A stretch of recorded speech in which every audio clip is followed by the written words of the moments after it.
participando desse curso de extensão promovido pela Unicecal, vinculado aí aos nossos grupos de estudo. Agora estou fazendo parte do grupo de pesquisa e estudo do professor Akhenaton, e essa atividade, então, vem sendo promovida aí por mim, pelo professor, que está hosteando aí para vocês a reunião do Zoom.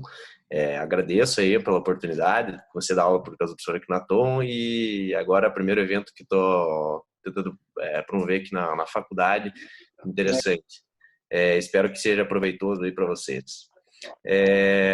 O professor que vai falar hoje para vocês é o Flávio Antônio da Cruz. Eu comentei com quem é meu aluno, quem não é, porque tem gente de outras turmas aí. Eu vou fazer uma apresentação breve do professor Flávio, contextualizar um pouco a questão e... O professor Flávio, ele é mestre, mestre em Direito Econômico pela PUC, Paraná, é doutor em Direito do Estado pela Universidade Federal do Paraná, hoje é juiz federal e professor de processo penal da Unicuritiba. Fazendo um resumo assim muito grande do currículo dele. Além de tudo, é um estudioso das ciências exatas aí, gosta muito de matemática, já cursou, então pessoa de muito preparo sobre mais diversos temas que a gente possa perguntar. Uma enciclopédia humana, eu falava para os meus amigos do centro acadêmico, na época do centro acadêmico.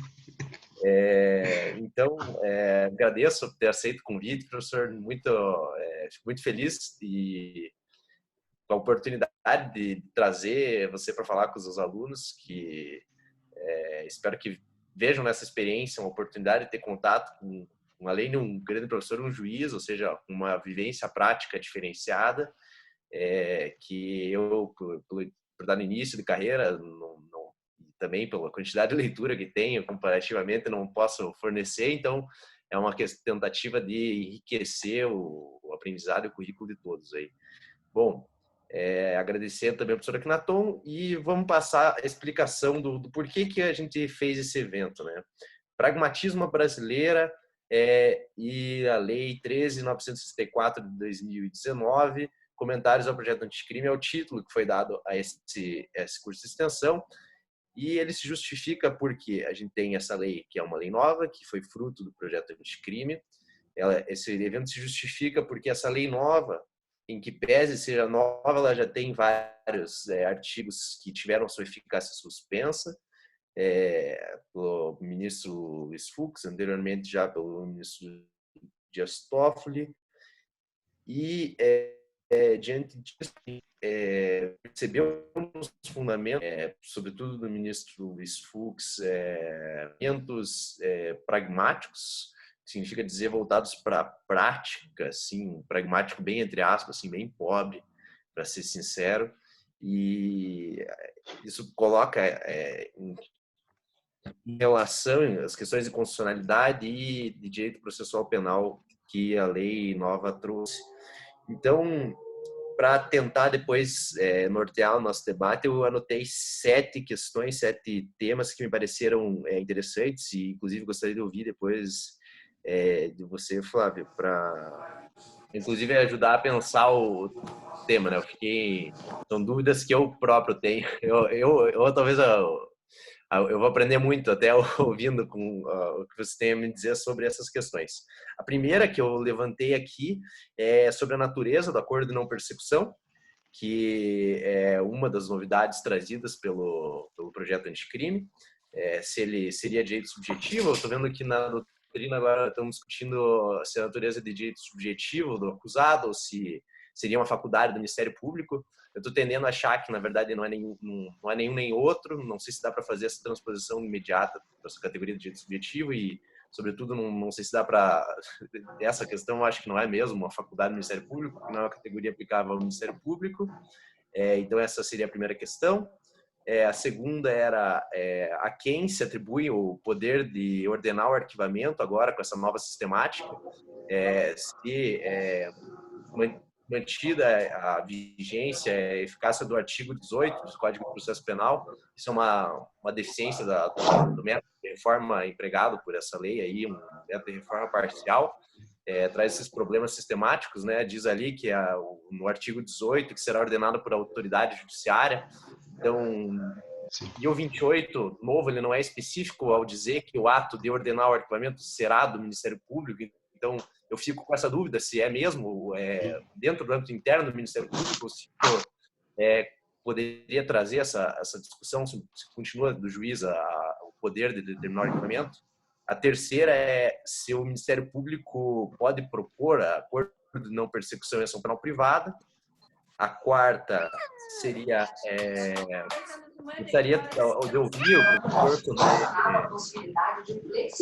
sobre as dificuldades práticas da implementação de juízes garantias, se é tudo isso mesmo que tem se falado, ou se é meio balela, se não é bem assim. A quinta que eu coloquei era quais as perspectivas que o professor acredita que vão seguir o novo artigo 492, inciso 1, a linha E, que fala da execução, do cumprimento de pena antecipado aí na questão dos crimes com pena acima de 15 anos. Talvez apontar alguma coisa sobre a questão da cadeia de custódia, para os alunos terem uma noção, tema novo. E, por fim, daí, o ponto de contato maior com o nosso tema da discussão, que é propriamente as decisões do ministro Dias Toffoli, sobretudo a do ministro Luiz Fux. Os próprios fundamentos, se são, de fato, fundamentos idôneos para afastar a eficácia desses dispositivos. Eu, particularmente, sabe a minha posição, né, Fábio, com relação a isso. Sim. Queria ouvir um pouco a respeito do que você pensa do tema. Sim. E, então, agradeço novamente. Cumprimentar o Thiago, que também está assistindo, o professor lá de Carazinho, está acompanhando aí a gente. E passo a palavra, agradeço novamente e fico ansioso para ouvir as considerações. Valeu. Bom, Bruno, eu fico muito feliz com o teu convite para falar aqui. Espero que a internet aqui não caia, porque ontem estava um problemão, mas enfim, eu reitero o agradecimento e também, sobretudo, um elogio à sua atividade e à sua pesquisa, né? Agradeço também ao professor Akhenaton a gentileza aí da apresentação também, do contato inicial. Cumprimento todos os presentes, cumprimento também o professor Tiago, enfim, todo mundo quanto esteja me ouvindo aí, a todos e todas. Bom, é mais uma conversa, né? Eu não imagino isso aqui como uma aula, uma preleção, eu imagino isso aqui como uma troca de ideias, né? Então, enfatizo que são ideias não sistematizadas, elas estão borbulhando ainda e precisariam ser, de alguma forma, filtradas, né? Para tanto, assim, eu tento fazer um enredo que seria mais ou menos o seguinte: tratar inicialmente, ainda que de forma breve, um pouco do que é o pragmatismo, pelo menos indicando algumas linhas centrais, indicando como isso é recepcionado no país e de que modo isso é deturpado, né? Costuma ser deturpado, quais os defeitos do pragmatismo, né? Mesmo na sua origem americana, norte-americana, e a forma como isso, de algum modo, se projeta em vários institutos, né? Nessa recepção de alguns institutos como plea bargain, né? Delação premiada brasileira, né? Compreensão do processo penal como um mecanismo de cooperação, as novas faces do processo civil também, a forma como isso tem sido adotado no que toca à vigência de precedentes, né, a vinculação de precedentes no processo civil, no processo penal, que também começa a ser empregado isso de forma cada vez mais latente, mas ainda assim progressivamente sendo feita, né? Bom, então é com esse pano de fundo que a ideia se coloca, tá? Eu teria que discorrer mais sobre o aspecto filosófico disso e fazer um contraponto a cada momento aí com alguns dispositivos legais, tá? Só observo que isso não é feito de modo sistematizado, tá? E eu não estou com a pretensão de exaurir isso, próprio. Espero que estejam me escutando bem. Qualquer coisa, eu estou aqui com um painel de mensagens, é só passar aqui que eu tento responder perguntas se houver.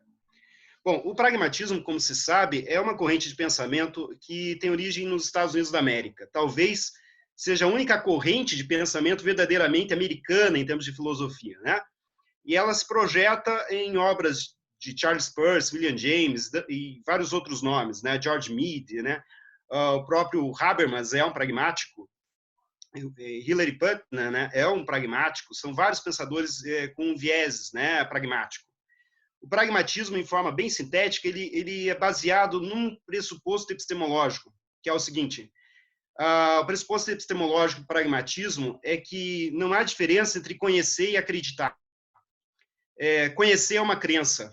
Então, para Peirce, né, Charles Peirce, que era um químico, né, professor renomado de química, conhecer algo na verdade, acreditar em algo. Então, ele não via muita distinção entre crenças, né, religiosas, por exemplo, e a atividade de um cientista. Isso envolveria, claro, uma certa depuração, né? Envolvia uma certa purificação do método. Mas, para ele, no fundo, no frigir dos ovos, conhecer algo é acreditar. Existem várias concepções epistemológicas, né, sobre o que é conhecer. Por exemplo, em Aristóteles, o conhecimento é reproduzir na mente, na psique, as categorias do real, né? Aquilo que se chama, em latim, adequatio intellectus ad rem, né? Adequar o intelecto à mente, né? A coisa, desculpa. Adequar o intelecto à coisa, adequatio intellectus ad rem. Isso significa conhecer algo. Então, quando você conhece um livro, você consegue reproduzir na mente todos os detalhes dele, ou pelo menos os principais, né? Você pode dizer, eu conheço porque eu consigo reproduzir em linguagem o fato, consigo reproduzir em signos o fato, né? Já para os pragmáticos, conhecer, eu reitero, é, na verdade, você lançar uma crença, você projetar uma certa fé no real, né? Então, se uma sociedade, por exemplo, acreditar, toda ela, que a Terra é plana, para essa sociedade a Terra vai ser plana. O fato da Terra ser abaulada, né, ser quase uma esfera, não se coloca aí porque ninguém vê isso, né? Ninguém acredita nisso. Então, isso está presente, por exemplo, em várias obras, né? Eu vou dar um exemplo de pragmáticos. Thomas Kuhn, né? Lá com a ideia de paradigma, o conceito de paradigma é um conceito pragmático, né? Um conceito que vai dizer, olha, a verdade se dá através de rupturas, através de consensos, numa comunidade de falantes, né? Numa comunidade de cientistas. Então, na medida em que o consenso muda, essa crença, ainda que depurada, ainda que metodológica, muda, há uma mudança na ciência. Está presente Wittgenstein, que é outro pragmático também, né?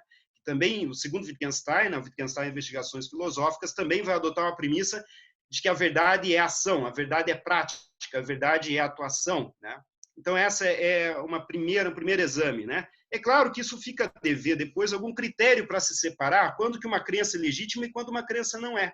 O pragmatismo tentou ofertar critérios para isso, né? Mas sempre alguém pode sempre opor a um pragmático forte, um pragmático consistente, essa seguinte pergunta: tá, mas o que você está me dizendo também não é só a sua crença? Peirce, isso que você está dizendo sobre a verdade, sobre a filosofia, não é só apenas a tua crença, Charles Peirce, né? Peirce talvez tivesse que daí responder, de fato é apenas a minha crença, mas é uma crença de um nível avançado, algo assim, tá? E isso leva a uma segunda característica do pragmatismo. O pragmatismo, que eu estou resumindo de uma forma bem tosca, tá? O pragmatismo, ele pressupõe que conhecer alguma coisa é conhecer os seus efeitos. Então, Charles Peirce dizia que a única verdade que você pode obter de alguma coisa é quando você consegue compreender quais as consequências daquele conceito nas relações humanas. Então, compreender o dinheiro é compreender os efeitos desse conceito de dinheiro nas relações entre os homens e mulheres, né? Compreender o que é, por exemplo, pena, o que é Constituição, o que é mesmo, imaginem lá, um motor elétrico, seria compreender os efeitos disso, e a totalidade dos efeitos disso nas relações cotidianas. A palavra pragmático vem de pragma, que foi utilizada inicialmente por Kant, né? Charles Peirce, que era químico, como eu dizia, mas era um leitor ávido de lógica e sobretudo, das obras de lógica de Kant, né? E ele encontra lá pelas tantas metafísica dos costumes a palavra pragma. E ele cunha essa ideia de pragmatismo, né? O pragmatismo ele vai ser levado então para as universidades e vai ser criado um círculo, né? Um círculo dos pragmáticos, que influenciou uma série de pensadores, né? Todos eles então têm essa seguinte conotação. Eles acreditam basicamente na força da ciência, mas enquanto um conjunto consensual de aforismos e axiomas, ou seja, o pragmático ele reputa de algum modo que verdade é consenso. Então, o fundamento da verdade é um consenso sólido entre os falantes, entre os pensadores, né?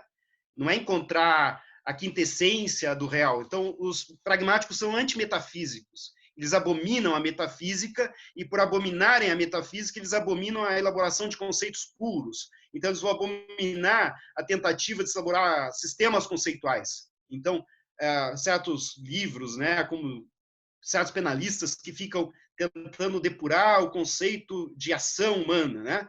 E ficam elaborando conceitos bem destacados do que é a ação humana. Para um pragmático, isso seria perda de tempo.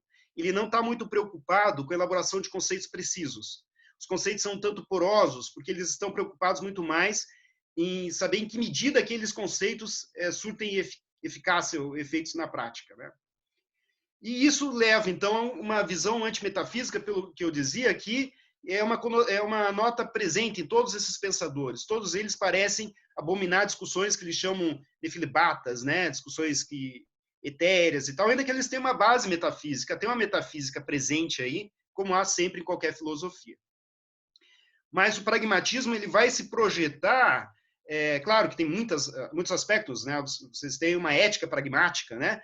Uma orientação ética pragmática, sem postulados do que o pragmatismo considera correto, que se aproxima do utilitarismo, que é levar a felicidade ao maior número, né? E que lida muito mal com os vulneráveis, portanto, porque você se preocupa com a felicidade do maior número, mas muitas vezes defender direitos fundamentais é justamente ter uma preocupação contra-majoritária, né? Você tem que adotar decisões, tomar soluções e decisões que vão proteger alguém contra quase todo mundo. Bentham, que é o pai do utilitarismo, ele tem uma frase que é bem famosa, que diz assim, que se alguém não produz o suficiente para comer, não há nenhuma razão utilitarista para deixá-lo viver. Quer dizer que se alguém está numa cama carecendo da ajuda, da solidariedade dos outros, essa pessoa com pragmático ela não conta. Para um utilitarista pesado, denso, né? E se aproxima do pragmatismo nisso. Exagerando, tá?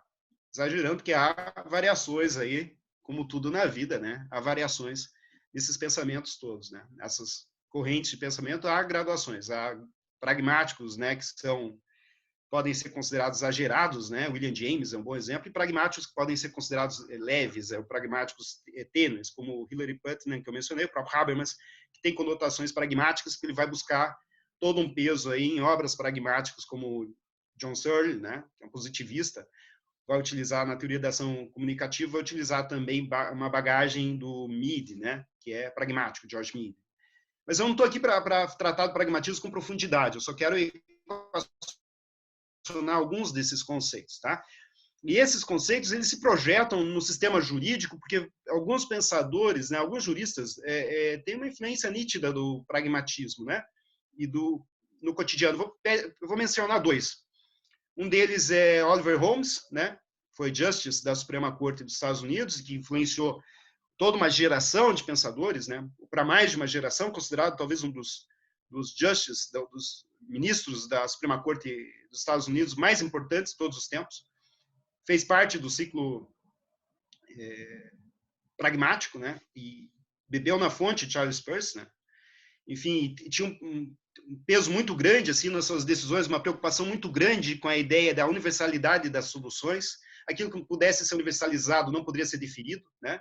E há vários argumentos assim, com sentido conotação pragmática. Outro pensador muito famoso, pragmático, é o próprio Richard Posner, né? O juiz, né? Juiz do nono circuito norte-americano, o Posner, que tem escrito muito sobre law economics, tem várias decisões, enfim, escreveu uma biblioteca, né? Enfim, tem um livro que chama muita atenção, que menciono aqui, cujo título é A Constituição não é um pacto suicida, né? Em que ele defende todas as medidas mais graves adotadas aí pelo Bush, né? Invasões de domicílio sem ordem judicial, interceptação telefônica sem ordem judicial, tortura de presos em Guantánamo, né? Aprisionamento preventivo de imigrantes suspeitos. Então ele adotou, esse livro é um pouco perigoso, porque ele geralmente tem uma preocupação grande com democracia, mas daí vem um momento de crise, como é o momento agora do coronavírus, né? E o Posner, de algum modo, passa a defender com ótica pragmática, um pragmatismo bem pesado, né, as soluções adotadas pela administração do Bush. Né. Os argumentos centrais são geralmente esses, né? Você tem que se preocupar com o resultado, não adianta você ficar defendendo soluções idealizadas, né? Bate no idealismo, né? Você não pode adotar soluções que funcionam na teoria, mas agora, no momento de crise, você precisa de uma solução que seja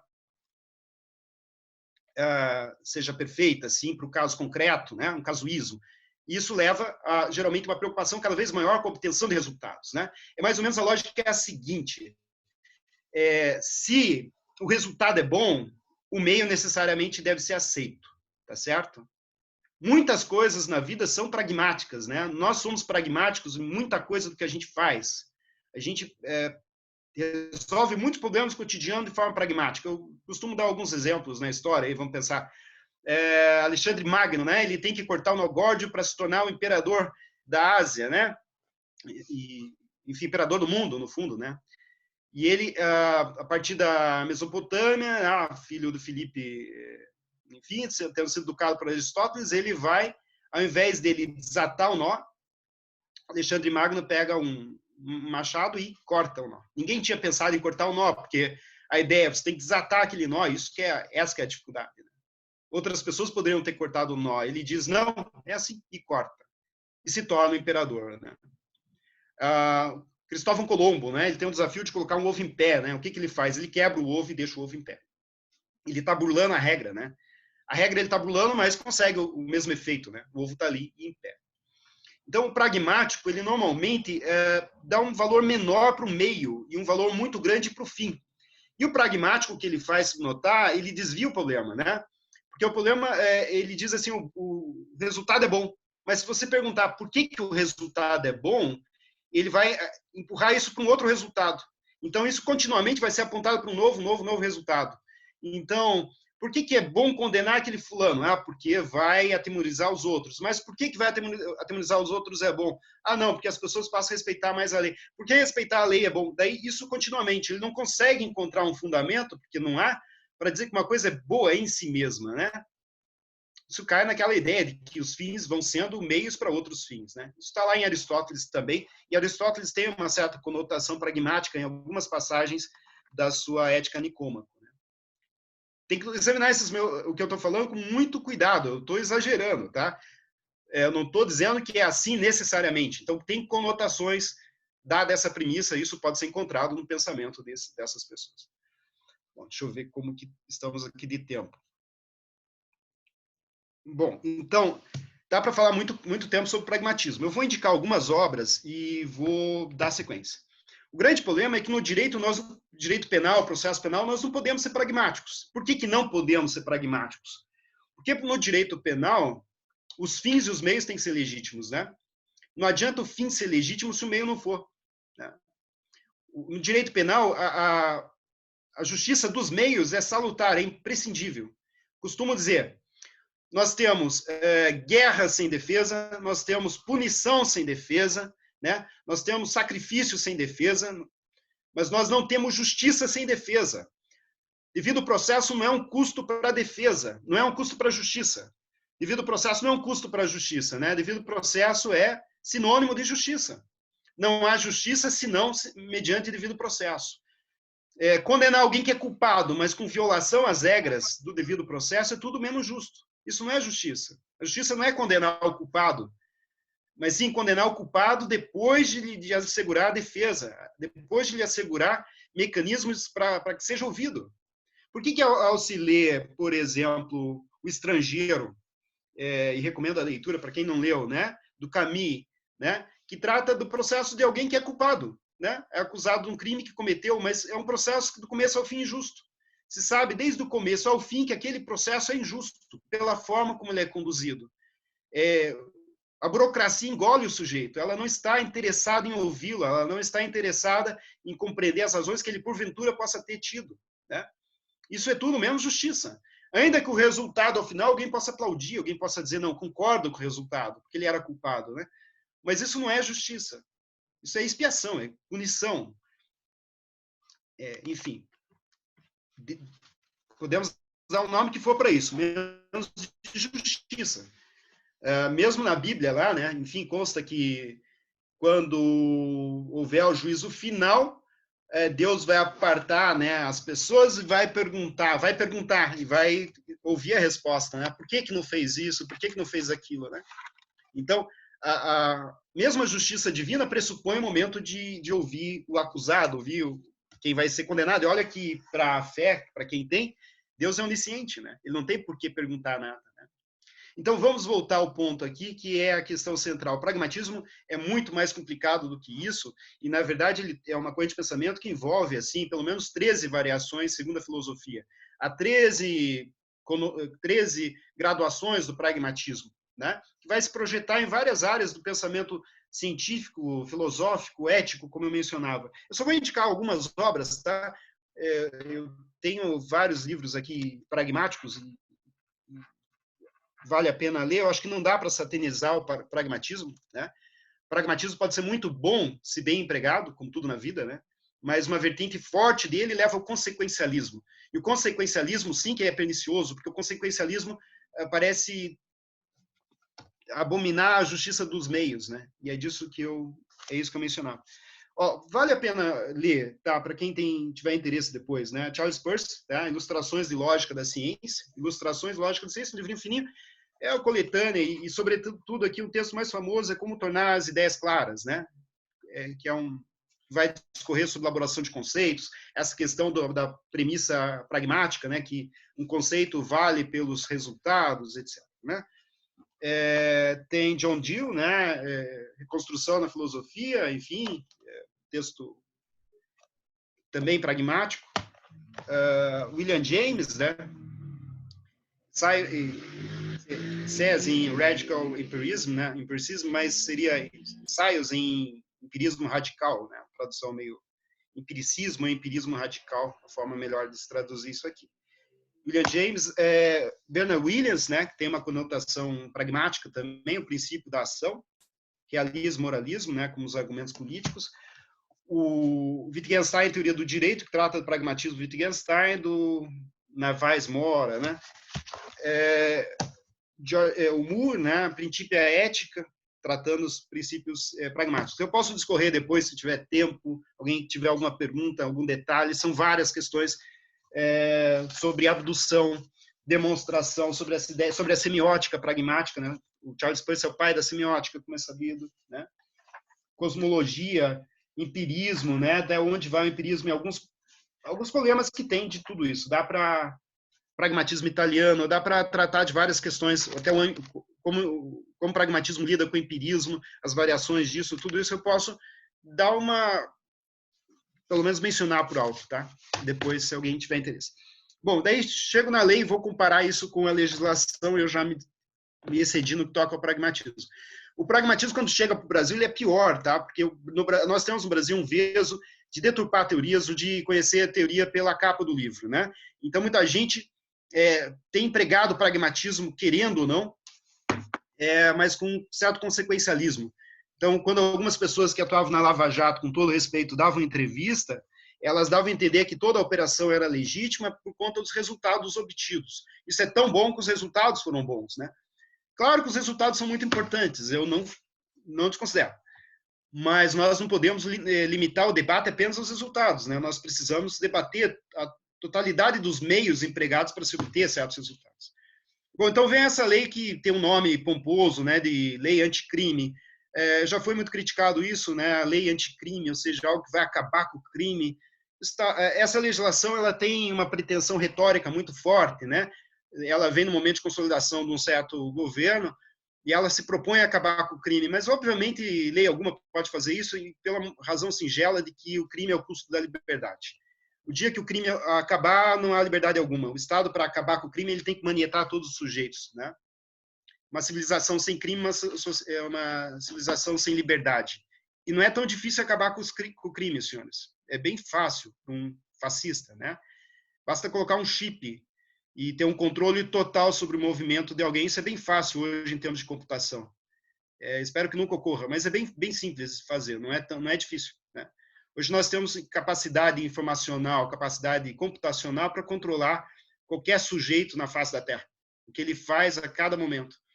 E isso poderia levar ao fim do crime, mas isso acaba com a liberdade, portanto, nós nos encontraríamos com um Estado despótico, né, com pernicioso, né? Isso seria, enfim, o fim da liberdade e, enfim, isso tem que ser evitado, né? Essa distopia. Mas há gente que tem isso, tem essa pretensão o tempo todo de controle, sem notar que, de algum modo, o controle exagerado converte o Estado em criminoso. Claro que com isso eu não estou dizendo que nós não temos que enfrentar o crime, né? No Brasil, 3 ou 4% dos homicídios são apurados. Nós somos um país extremamente violento, em que se mata pela cor, por conta da cor do olho da vítima, né? Vale muito a pena ler, para quem tiver interesse aí, Darcy Ribeiro, Civilização Brasileira, quando ele fala de todo o ranço, né, de toda a herança escravocrata e de gueto que nós temos no Brasil, né? A ideia da violência que está inerente a isso. Convivemos com quase 4 séculos aí de escravidão e os reflexos que isso surtiram na nossa forma de ser, né? Florestan Fernandes, da inclusão do negro na sociedade de classes, Simon Schwarzman, né? Simon Schwartz, As Bases do Autoritarismo Brasileiro, várias outras obras que trataram de alguma forma dessa violência estrutural com a qual nos deparamos no cotidiano.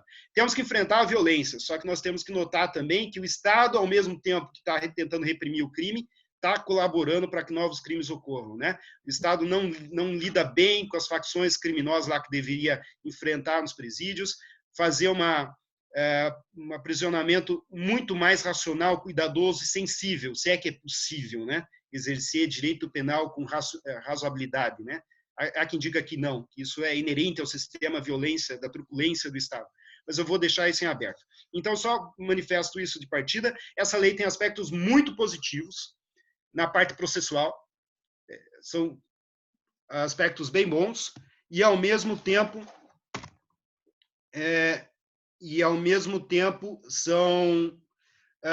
tem aspectos ruins na parte penal. Então, essa contradição vai ser vista o tempo todo ao se examinar a lei. Eu estou preocupado com o tempo, porque eu falo, né? É difícil chegar no assunto. Mas, enfim, essa lei, então, tem essa ambiguidade. A parte processual é elogiável e a parte penal é criticável. Eu vou tratar de algumas delas seguindo mesmo a legislação e depois vendo o que resulta aqui para responder também as perguntas do professor Bruno, né? De partida, vamos lá. Só vou mencionar correndo.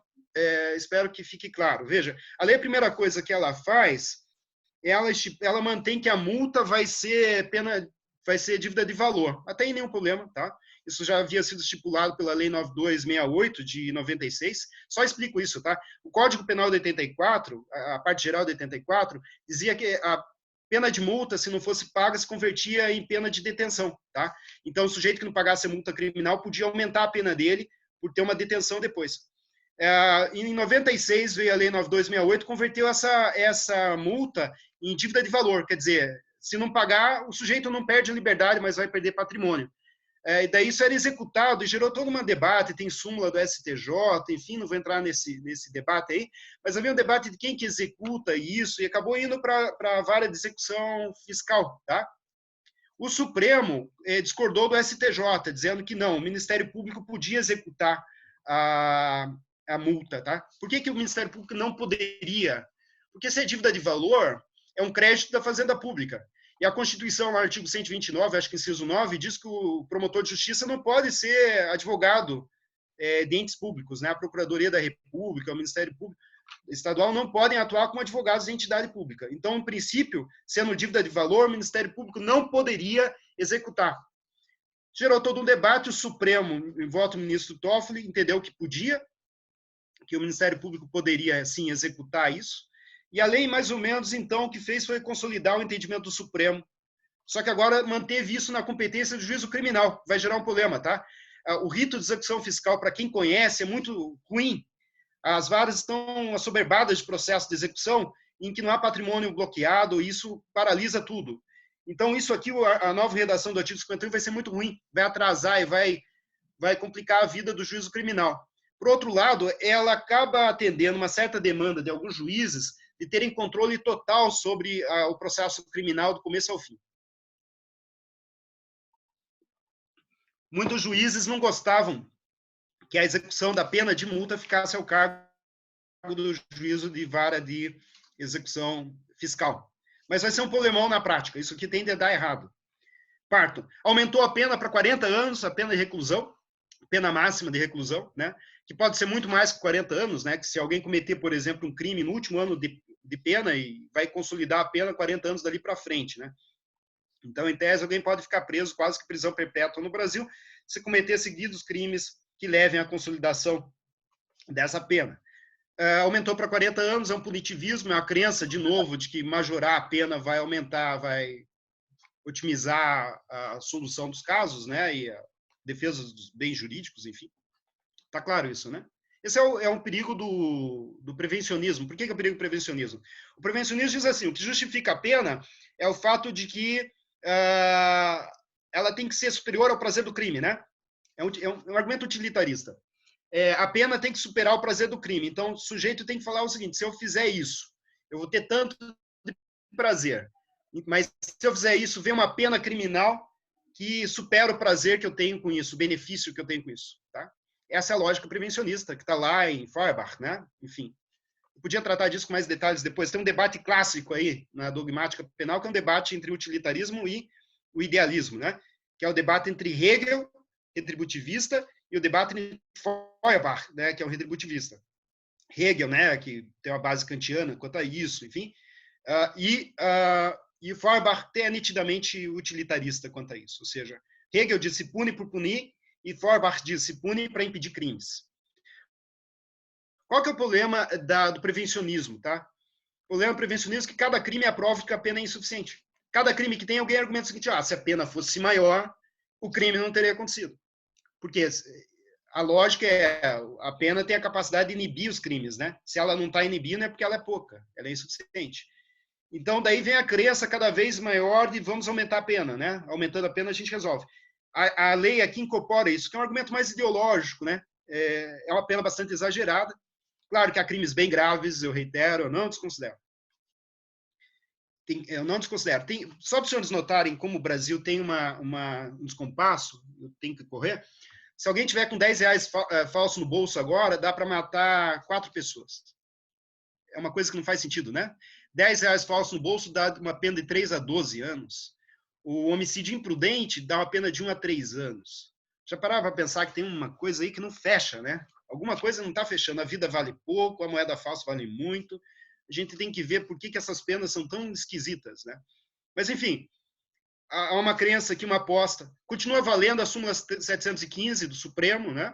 Há um debate com o Zaffaroni, eu não vou entrar no mérito disso. Zaffaroni dizia que o limite máximo de pena tinha que servir para todos os benefícios, inclusive para progressão, livramento, etc. Né? Livramento condicional, etc. O Supremo não concordou com isso ao redigir a súmula 715. Eu vou pular, que isso não é tão relevante. Tá? O artigo 96 adotou o que se chama um arresto ampliado. Isso aqui é uma medida absolutamente pragmática. Tá? Aqui vem um pragmatismo bem interessante. Ele inverte o ônus da prova, artigo 96, artigo 91A. Artigo 91A da lei, ele mais ou menos inverte o ônus da prova, dizendo, olha, agora o acusado é que vai ter que provar que o patrimônio dele é lícito.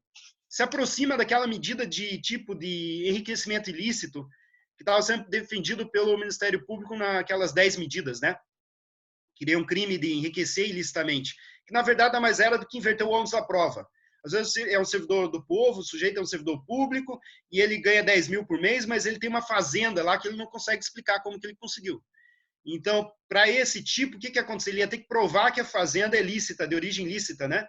Ia ser condenado na ausência de prova. Essa inversão do ônus da prova é incompatível com a Constituição, né? A Constituição atribui ao Ministério Público o ônus de provar a acusação, né? Porque o fato não é o enriquecimento, é a ilicitude. E quem tem que provar a ilicitude é o Ministério Público. Aqui leva a algo parecido, ainda que não seja um crime, a um bloqueio de patrimônio, a um arresto, né? Que é previsto aqui, ou dizendo o seguinte, que é quase, na verdade, um sequestro presumido, né? Um sequestro que é a apreensão do produto do crime, produto sério, né? Ele aqui diz assim, vai verificar qual a diferença entre patrimônio que o fulano tem e os rendimentos que ele consegue provar. E daí ele detalha o que é patrimônio para todos os efeitos, inclusive a transferência que ele tenha feito para terceiros, etc. Eu vou tratar só por cima, porque ficaria a noite toda só para falar desse artigo. Isso aqui inverte o ônus da prova, né? Essa é uma medida pragmática, ela vai funcionar na prática, tá? Por quê? Vai apreender muitos bens, etc. Né? Os juízes criminais cada vez mais estão avaliando as suas competências a partir da quantidade de bens apreendidos. Eu conversava um tempo com juízes criminais de várias especializadas no encontro e alguns falavam dizendo o seguinte: lá tem tantos bens apreendidos, helicóptero apreendido, né? Chácara apreendida, coisa assim. Isso significa que eles estão preocupados, então, em saber a quantidade de patrimônio, né, apreendido. Claro que isso tem uma eficácia penal, não se discute, né? Mas a jurisdição criminal não serve para isso, né? A jurisdição criminal, em princípio, é para saber se houve um crime e aplicar a sanção ao seu autor, né? A apreensão de bens, perda de bens, é um efeito secundário da pena, e não principal. Cada vez mais ela parece ganhar um peso de medida primordial, aquilo que está sendo buscado desde logo, sobretudo para um Estado carente de recursos. Aqui tem um detalhe, que os bens podem ser agora destinados ao Estado, né, membro, algo que já está previsto na lei de lavagem de capital, lá no artigo 2º. Normalmente era apenas a União que era beneficiária, né, dessa perda de produto do crime. Agora, os Estados-membros também passam a ser beneficiários, ainda que não sejam eles próprios titulares do ius puniendi, né, no sentido estrito do termo. Pode gerar algum debate acadêmico sobre isso aí. Artigo 91, parágrafo 5º. Bom, tem um detalhe lá agora de suspensão do prazo, suspensão do prazo de prescrição, enquanto penderem embargos de declaração opostos, né, e que sejam inadmissíveis.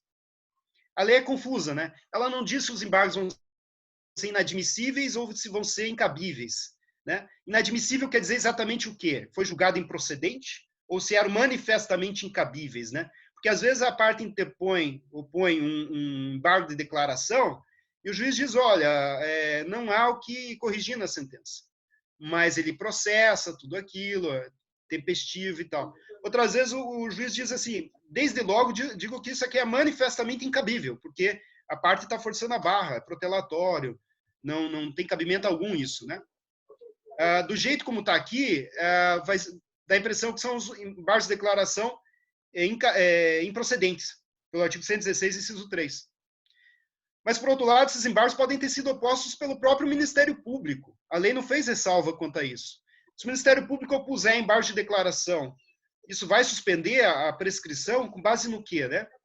O cômputo da prescrição. Então, o artigo 116 vai gerar um pouco de problema na prática e vai ter alguns efeitos aí de suspensão, não é causa de interrupção, né?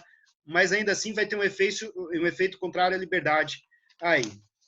Tá. É claro, tem outros dispositivos aqui, converter alguns crimes de ação penal subsidiária, né? Ação penal pública subsidiária, representação, quanto ao estelionato. E daí eu chego ao juiz de garantias. Daí vou tentar responder as perguntas que o professor Bruno fez, tá? Juiz de garantias é uma necessidade assim incontornável, tá? Pela razão singela que é o seguinte, eu costumo dar esse exemplo e me perdoem se eu me tornar repetitivo para quem já ouviu isso, né? Eu, às vezes, já falei isso em palestra, mas não sei como a gente está de tempo aqui. A gente tem, basicamente, dois grandes modelos, né, de juízes. Eu acho que isso é importante só dar uma versão bem resumidinha, rápida. A gente tem uma concepção do judiciário como um inquisício.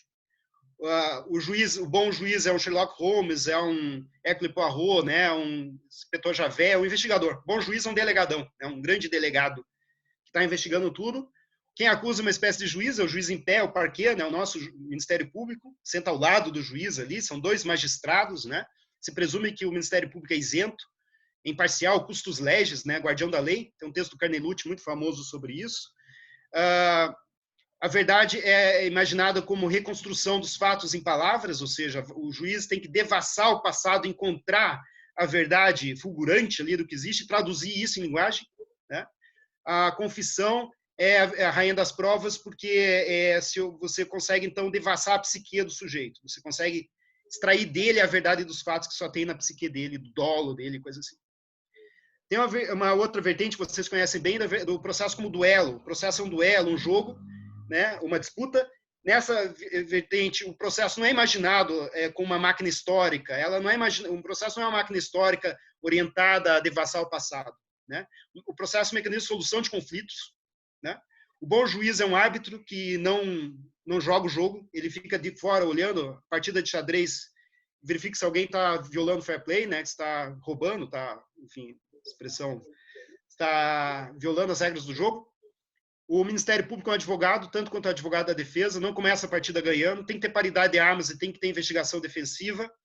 E a confissão não é a rainha das provas, mas a confissão é a desistência. A confissão é uma espécie de WO, né?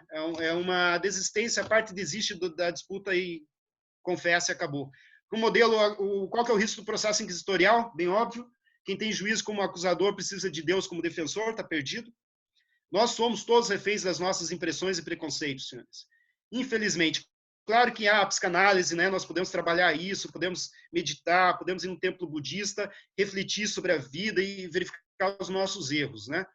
Mas é difícil. Nós todos cometemos equívocos, né? Então, por isso que nós não podemos nunca ser juiz, nós nunca podemos ser julgadores das nossas próprias causas, né? Ninguém pode ser juiz de si mesmo, porque não vai ser justo. E juiz dos outros é muito complicado. Então, o juiz do caso, você tem que garantir isenção. E quanto mais embrenhado você está de investigação, de conhecimento dos fatos, maiores preconceitos você tem. Então, você não pode acompanhar a produção dos meios de prova ali, as diligências probatórias, porque o tempo todo o juiz está formulando suspeitas. E o bom juiz que tem que ser um juiz que garante isenção para julgamento, né? Enfim, então esse que é o risco. Ou seja, o risco do processo inquisitorial é levar a erro, condenação de inocentes. E isso é indevido, né? O fundamento ético do devido processo é que nenhum inocente pode temer um bom juiz. Nenhum inocente pode temer que o sistema não vai garantir a liberdade dele. Qual que é o risco do processo como disputa? É que vira uma disputa, vira um conflito entre advogados, e nem todo mundo consegue o melhor advogado, né? O juiz não pode interferir no modelo acusatório puro nem a favor da defesa. Então, no modelo acusatório puro, o acusado ele confessa e já vai cumprir pena. O juiz só vai verificar se ele é autônomo, se ele está sofrendo ameaça, está protegendo alguém, coisas assim. Nos Estados Unidos, se ele confessar, não se escutam testemunhas, não se produzem diligências probatórias como regra. O juiz marca uma audiência para 30 dias e calcula a pena. Isso também não parece adequado. Bom, avanço. O juiz de garantias é um avanço no Brasil, é uma medida salutar, porque ela tende a garantir maior isenção do magistrado, né, como eu dizia. E isso é indispensável, porque a epistemologia do processo tem que garantir que o juiz tenha capacidade e serenidade de examinar os argumentos das partes, né, de todas as partes e as provas, tendo tudo em conta, mas, sobretudo, com com a abertura de espírito de se deixar convencer pelo melhor argumento. O que acontece é que, muitas vezes, o juiz, ao receber a denúncia, você já percebe que ele condenou, e o processo se converte num teatro.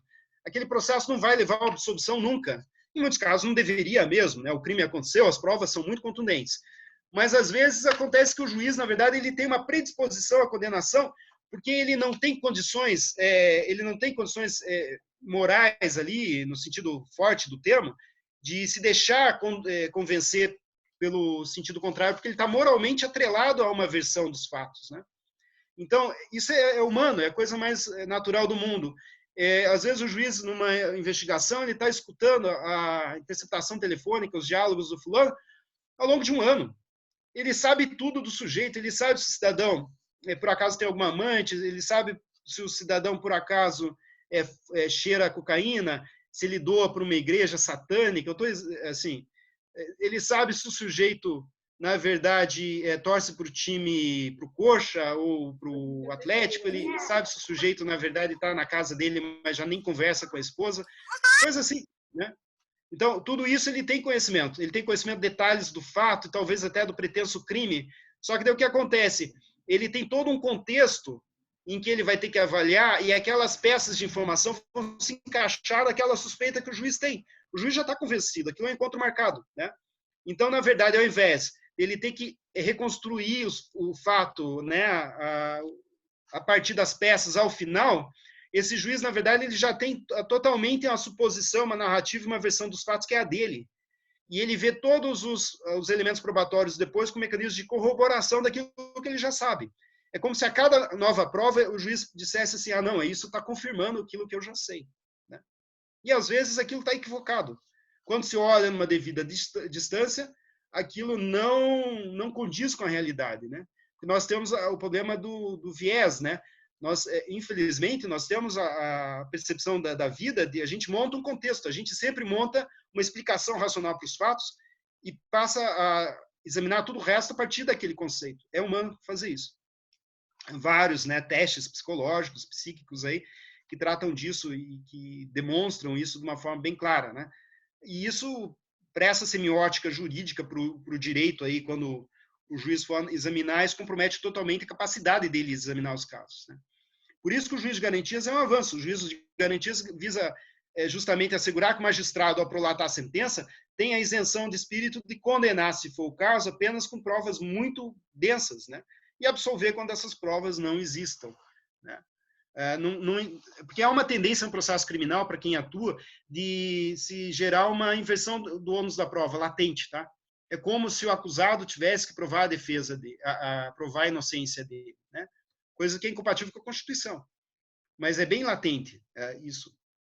Por quê? Porque, às vezes, o juiz, ao receber a denúncia, o juiz já tem mais ou menos um convencimento muito grande do crime. O juiz já está convencido de que aquele crime existe, né? E daí a relevância, portanto, do juiz de garantias, que existe no mundo todo, de um modo ou do outro, né? O Brasil, aqui na América Latina, é um dos últimos países a não terem esse sistema, tá? Mas ele encontra barreiras nessa percepção judicial de que, com isso, o magistrado está perdendo o poder, e está mesmo, né? E a ideia é justamente essa, né? A promessa de racionalidade da Constituição é fazer com que os juízes só tenham o poder necessário para a prolação das sentenças necessárias, ou seja, o poder tem que ser controlado, né? Diz Lord Acton, né? O poder corrompe, o poder absoluto corrompe absolutamente, né? Muita coisa ruim já foi feita com boa intenção, então é salutar que nós possamos, é necessário que nós possamos racionalizar o exercício do poder, e o juiz de garantia se presta a isso, né? É claro que há vários problemas aqui, várias questõezinhas em cada um dos dispositivos, cada questão, cada inciso pode dar origem a um comentário denso, que não vem ao caso aqui, né, nesse momento. Tem um problema aqui quanto ao prazo de duração do inquérito, que ficou fixado em 15 dias, né? Agora vai gerar uma dúvida se esse prazo também é oponível aos crimes hediondos, por exemplo, apuração de supostos crimes hediondos, por conta da Lei 8.072 preconizar um prazo de 30 dias. Essa lei abrogou as leis especiais que tratam de prazo ou não? Se aplicaria aqui a lógica do artigo 2º, parágrafo 2º da lei, Decreto-Lei 4657, Lei de Introdução aos Normas de Direito Brasileiro, né? Diz que a norma especial não derroga a geral e coisa assim. Norma geral não derroga a especial. Enfim, me parece aqui, eu penso que sim, que aqui há uma prorrogação e o prazo passa a ser 15 dias para tudo, tá? Na ausência de ressalvas aqui. Mas isso é algo para ser discutido depois. Isso está lá no artigo 3º-B, parágrafo 2º, que fala dos prazos, né? Tem a questão do recebimento da denúncia pelo juiz de garantias, que foi muito criticado, eu vou deixar isso em aberto. Eu não vejo problema, eu acho que o juiz de garantias é o espaço correto para que receba a denúncia, né? Enfim, para não otorgar esse caso, esse exame para o juízo subsequente, porque daí o juízo subsequente teria que fazer esse exame e ele vai conduzir o prova, ele já vai conduzir o processo com um certo viés, que é justo que se busca evitar. De algum modo, a lei preconizou alguns casos de impedimento, isso é bastante interessante. Os juízos lá que vierem a praticar atos de investigação, atuar na fase de apuração, exercer qualquer competência de juiz de garantias, não podem mais atuar na fase subsequente. E uma outra hipótese de impedimento também é o juízo que travar contato com provas obtidas por meios ilícitos, né? Salutar alterar o artigo 157 também. Então, isso é muito bom. Vai gerar uma dúvida como funcionará isso aqui no tribunal. Como que o tribunal vai atuar? Porque tem que ter juiz de garantia também nos tribunais, né? Pela Lei 8.038, né? Como que o Supremo, na ação penal originária, como que o Supremo vai conduzir isso? Vai ter que uma turma funcionar como juízo de garantias, e a outra como juízo de processamento. A lei não deixou claro isso no que toca aos tribunais, mas é um problema específico que vai surgir aí, né? Claro, aí tem a garantia, o juiz de garantias tem que assegurar o respeito aos presos, coisa que a lei não deveria sequer se preocupar em dispor, isso deveria ser algo inerente, né, inexorável ali, a atividade do magistrado, mas enfim, artigo 3º-F, isso é muito bom para evitar que o juízo, aquela exposição das pessoas presas, né, em programas televisivos de gosto duvidoso, e tem uma previsão expressa também na lei de abuso de autoridade, considerando crime justamente essa exposição violenta do preso na imprensa, né? Essa exposição dos presos, pessoas presas na imprensa. E aqui vai ter uma regulamentação de como que a imprensa vai divulgar os fatos criminosos, né? As suspeitas de fatos criminosos, as suspeitas públicas, as confianças públicas, lá no artigo 3º F, parágrafo único. Diz que as autoridades vão regulamentar isso, não diz quais são as autoridades. Tá? Parece que é o CNJ, né? O Supremo, mas não há uma especificação de quais autoridades seriam essas. Tá? No artigo 14A, que viola claramente a escolha direito à escolha do defensor da confiança. Aqui está dito que a pessoa, um suspeito nos crimes lá envolvendo militares, o suspeito vai ser intimado para constituir um advogado em 48 horas, e se não constituir advogado em 48 horas, o Estado é que vai nomear um para ele. Aí menciona aqui, se reporta o artigo 144, né? Polícia Federal, forças militares e tal. Então, aqui me parece que viola, o prazo é muito exíguo, né, para manifestação. Alguém tem que indicar um defensor em 48 horas e, por vezes, isso é um prazo que não é suficiente. E todo mundo tem o direito a escolher o advogado da sua confiança, né? Então, ainda que o Estado venha indicar, o Estado teria que ser, na verdade, depois modificado. Eu vou pular alguns artigos por causa do nosso tempo. Não sei se está claro aqui.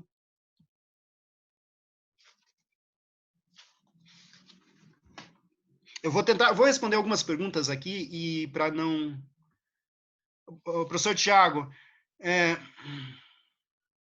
Professor, Sim. não quer deixar para responder no final? As minhas questões eu coloquei só para suplementar, se for o caso. Não precisa se preocupar com elas, viu? O tempo é todo teu, a gente está aprendendo um monte aqui, tô ouvindo.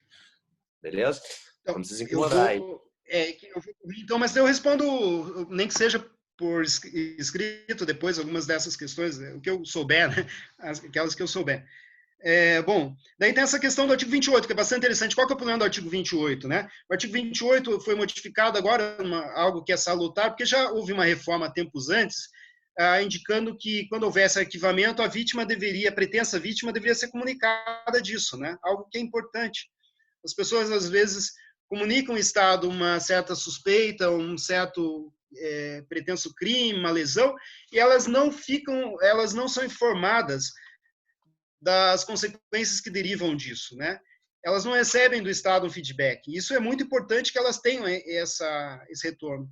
O que pode ser criticado é qual é o papel da vítima no processo criminal. Isso é sempre um problema, né? Por um lado, ela tem que cumprir um papel importante, porque tem uma expropriação do conflito, né? Como diz Foucault, tem uma expropriação do conflito na origem do próprio direito penal, né? Os crimes eram na Roma Antiga, por exemplo, o crime é direito privado, não existe direito público penal, assim, nesse sentido, né? Como diz o Theodor Mommsen, né? O crime é uma relação privada, é uma axio, na verdade, né? Precisa ter acusação, a ideia de crime se confunde com a própria acusação. Mas, a partir de um determinado momento, há uma expropriação do conflito e o rei passa a ser a vítima de todos os crimes, porque o rei proíbe o duelo, e ao proibir o duelo, toda vez que alguém comete um delito, ele tem que afiançar o resultado, né? Ele tem que garantir, já que as pessoas não podem duelar. E dele se acha vítima de todos os crimes. E, em um determinado momento, isso passa para o Estado. Deixa de ser a pessoa do rei e passa a ser o Estado a vítima de todos os crimes. Mas quando você traz de novo a vítima, a pessoa física, para o conflito aqui, tem um lado bom, né? Se a vítima puder negociar isso com o pretenso acusador quanto a delitos, sobretudo, que não envolvam violência física, né? Delitos que envolvam posse, envolvam patrimônio, envolvam honra, certos conflitos que devem ser solucionados, podem ser solucionados muito bem numa mesa de negociação.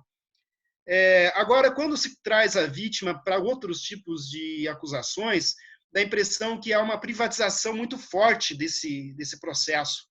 E aí o processo criminal passa a servir muito mais para uma vingança privada do que pública, né?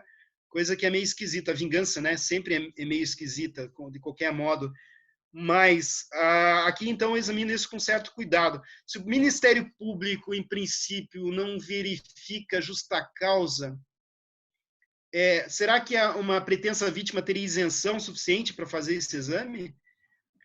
E o juiz depois, como que o juiz vai apreciar essas questões quando a vítima, quem se diz vítima, apresenta isso tudo, né? Então, isso tudo tem que ser examinado agora com certo cuidado, eu acho. A vítima é convocada para o processo, né?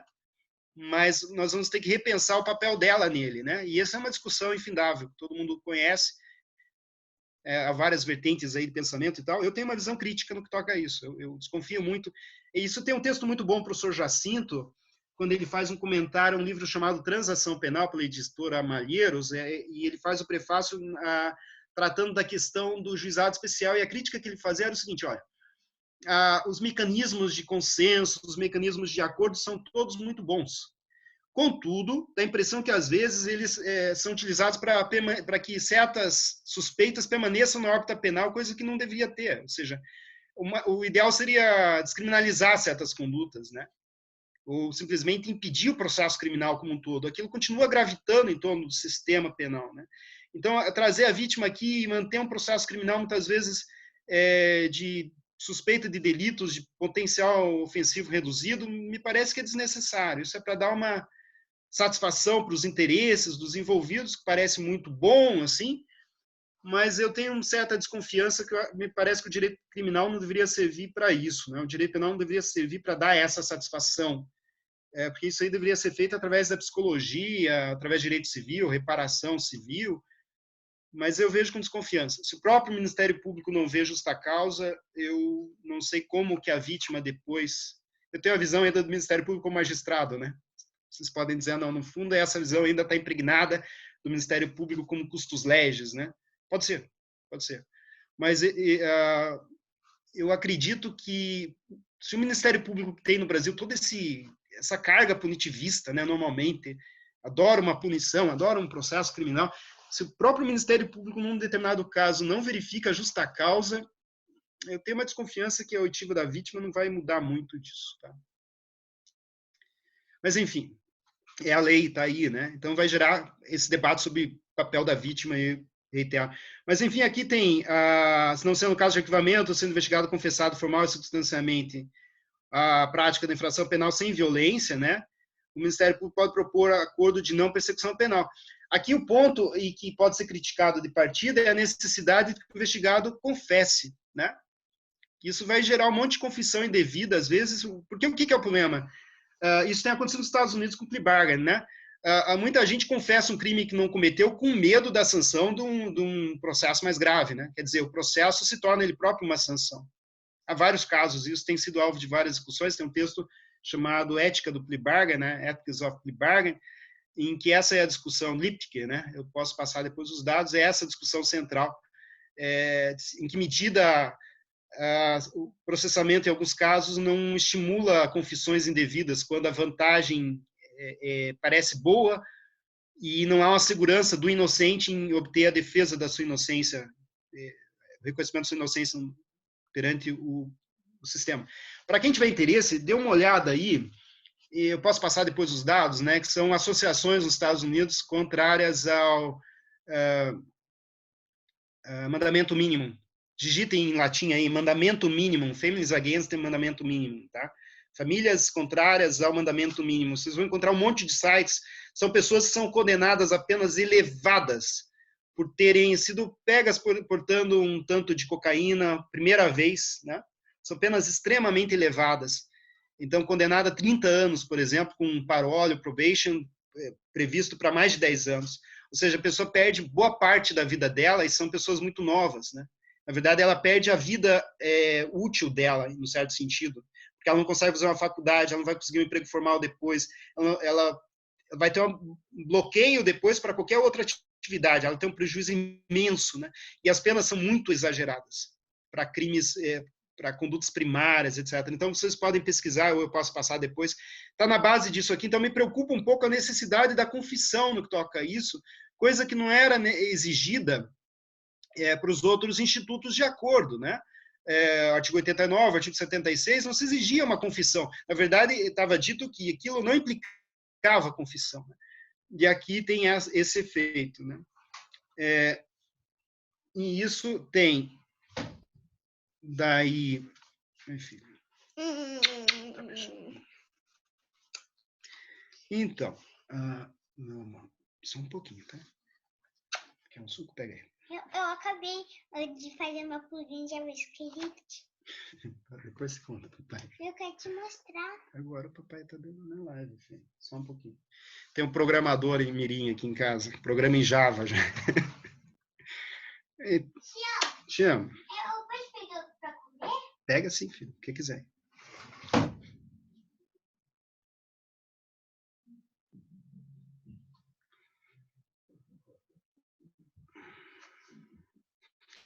Bom, daí nós prosseguimos aqui. Então, é claro, teria que discorrer sobre isso, os efeitos aqui, a mesma lógica do artigo 89, prazo de 5 anos, tal. Eu vou pular tudo isso, acho que não, a leitura mesmo já indica as consequências, né? O juiz pode recusar a homologação. Aqui vai ter um problema de novo, né? O juiz pode recusar a homologação proposta que não atendeu aos requisitos legais, que não foi realizada a adequação. O juiz não deve se manifestar, não pode tomar partido da homologação, mas depois o juiz vai se envolver, porque ele vai ditar as regras que vão ser... O tempo todo o sistema está dizendo que o juiz tem que ser distante e depois traz de novo o juiz para participar do caso, né?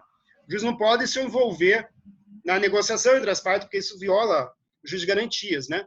Mas, ao mesmo tempo, o juízo pode fixar regras, dizer, olha, essas regras aqui não foram respeitadas, eu entendo que tem que ser maior a contraprestação por parte do acusado. E lá o parágrafo 7 diz que o juiz pode recusar a homologação quando aquilo que ele tiver ditado não houver sido cumprido. Tem algo parecido com isso lá no artigo 4º da Lei 12.850, né? Cuida da delação premiada, cuida das organizações criminosas, né? Lá também prevê isso, que o juiz tem que ser distante do acordo de delação, mas depois o juiz toma partido e ele próprio pode redigir o acordo inteiro. Quer dizer, é meio contraditório, né? Dá com a mão, tira com a outra. Enfim. Então, tem várias questões aqui que podem ser examinadas, né? Mas, em si, a medida é boa, né? A medida é bem... Porque ela tem um prazo grande, prazo de 4 anos, né? Ela considera um prazo de 4 anos e crimes desde que não tenham violência, grave ameaça.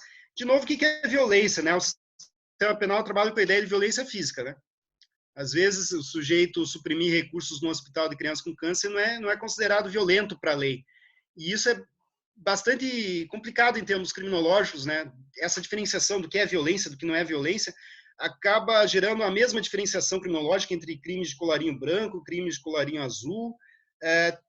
Há uma conotação complicada aí, né? Ou seja, dependendo do tipo de violência envolvida, eu não estou com isso defendendo, por óbvio, né, a violência, só dizer que há manifestações de violência oblíqua, né, que devem ser tomadas em conta. As medidas são extremamente violentas, ainda que não envolvam um ataque direto ao corpo de alguém. Isso tem que ser tomado em conta, sim. Bom, então, daí o papel da vítima no que toca a isso, acho que já mencionei por alto, Estou quase acabando, acho que já estou mais de 1 hora falando, né? Tem muita coisa aqui que, enfim... Claro, daí tem a questão da cadeia de custódia, tá? E vou avançar. A cadeia de custódia, já finalizando também, para não tomar muito tempo de vocês. Então, a cadeia de custódia prevê, é algo importante, que é o seguinte, isso é salutar, né? Primeiro, o acusado tem um direito fundamental de conhecer como a suspeita surgiu. Acho que essa é uma questão vital. Muitas vezes, eu vou relatar um caso aqui, sem contar o santo, né? Eu estava na vara criminal aí de lavagem de capitais aí famosa aí de Curitiba, que era agora a 13ª, né? E há um tempo o que aconteceu? Eu recebi um inquérito policial com já um processo criminal estava quase em fase de alegações finais já. E todo mundo preso e tudo com base numa notícia anônima, tudo com base em notícia apócrifa. A autoridade policial teria prendido um monte de gente. Estou finalizando, tá? E tudo com base em notícia anônima. E, de repente, ela descobriu que era suposto tráfico internacional e remeteu para a Justiça Federal, né? Pela competência da Justiça Federal para cuidar da acusação de tráfico internacional. Tá, recebi os autos, processamento meio que seguiu, bem correndo, né, pessoas presas e tal. Veio para a sentença, eu li o processo, como sempre, de cabo a rabo, cada detalhezinho, e daí fiquei assustado. Porque eu falei, tem alguma coisa que não fecha, não tem como denúncia anônima envolver tanta gente assim, com tantos detalhes, tem alguma coisa aqui que não fecha. Daí eu, de forma inquisitorial, né, juiz inquisidor, né, converti o feito em diligência e requisitei o oitivo do delegado da Polícia Civil. O delegado da Polícia Civil veio e falou assim, não, doutor, tal, né? Aqui, na verdade, tinha uma interceptação telefônica. A gente não podia falar lá na época que era uma interceptação, porque havia uma operação controlada. Então, foi dito que era denúncia anônima, sem ser. E eu fiquei assustado, né? Porque tem uma interceptação, as pessoas estão presas, tudo decorre de uma interceptação, se essa interceptação é ilícita ou não. Às vezes tem uma prova lá no meio dessa interceptação que pode ser do interesse da defesa ou da acusação. Encaminhei ofício para o juiz da vara de inquérito, rogando que me mandasse se houvesse aquele... Ele falou que tinha mesmo e estava arquivado. Tinha arquivado por absurdo do monitoramento. Vejam, é um direito fundamental do suspeito conhecer em detalhes como surgiu a suspeita, do começo ao fim. E isso tem que ser preservado, não pode ter nenhum tipo de lapso, nenhum tipo de furo, nenhum tipo de algo que não possa ser explicado ali no processo. Não pode ter uma folha faltando, né? Não pode ter nada no processo que não tenha uma cadeia adequada e clara e transparente de custódia. Isso os americanos chamam de Brady Material, né? Brady Material caso Brady, e isso pode ser visto, por exemplo, no caso Giglio versus SA, nos Estados Unidos, né? Giglio versus SA se anulou um processo inteiro, porque, seguinte caso, só para concluir, o Giglio, ele está preso, tinha sido condenado a pena elevada, daí ele na cadeia conversa com alguém fala o seguinte, e eu conheci o delator do teu caso. Daí ele fala, o meu caso tinha delator, né? Daí o outro fala, claro, né? Até ficou preso aqui um tempo, daí fez um acordo e está solto agora, não sei onde está. Ele ficou assustado, assim, conversou com o advogado, ficou assustado, o advogado entrou com um monte de medida, confirmou que que o principal testemunho do caso era um delator, ele leva aqui para o Suprema Corte anula o processo inteiro. O fundamento é esse, né? Tem um direito à abertura do caso, né? Disclose, né? Você tem que abrir o caso.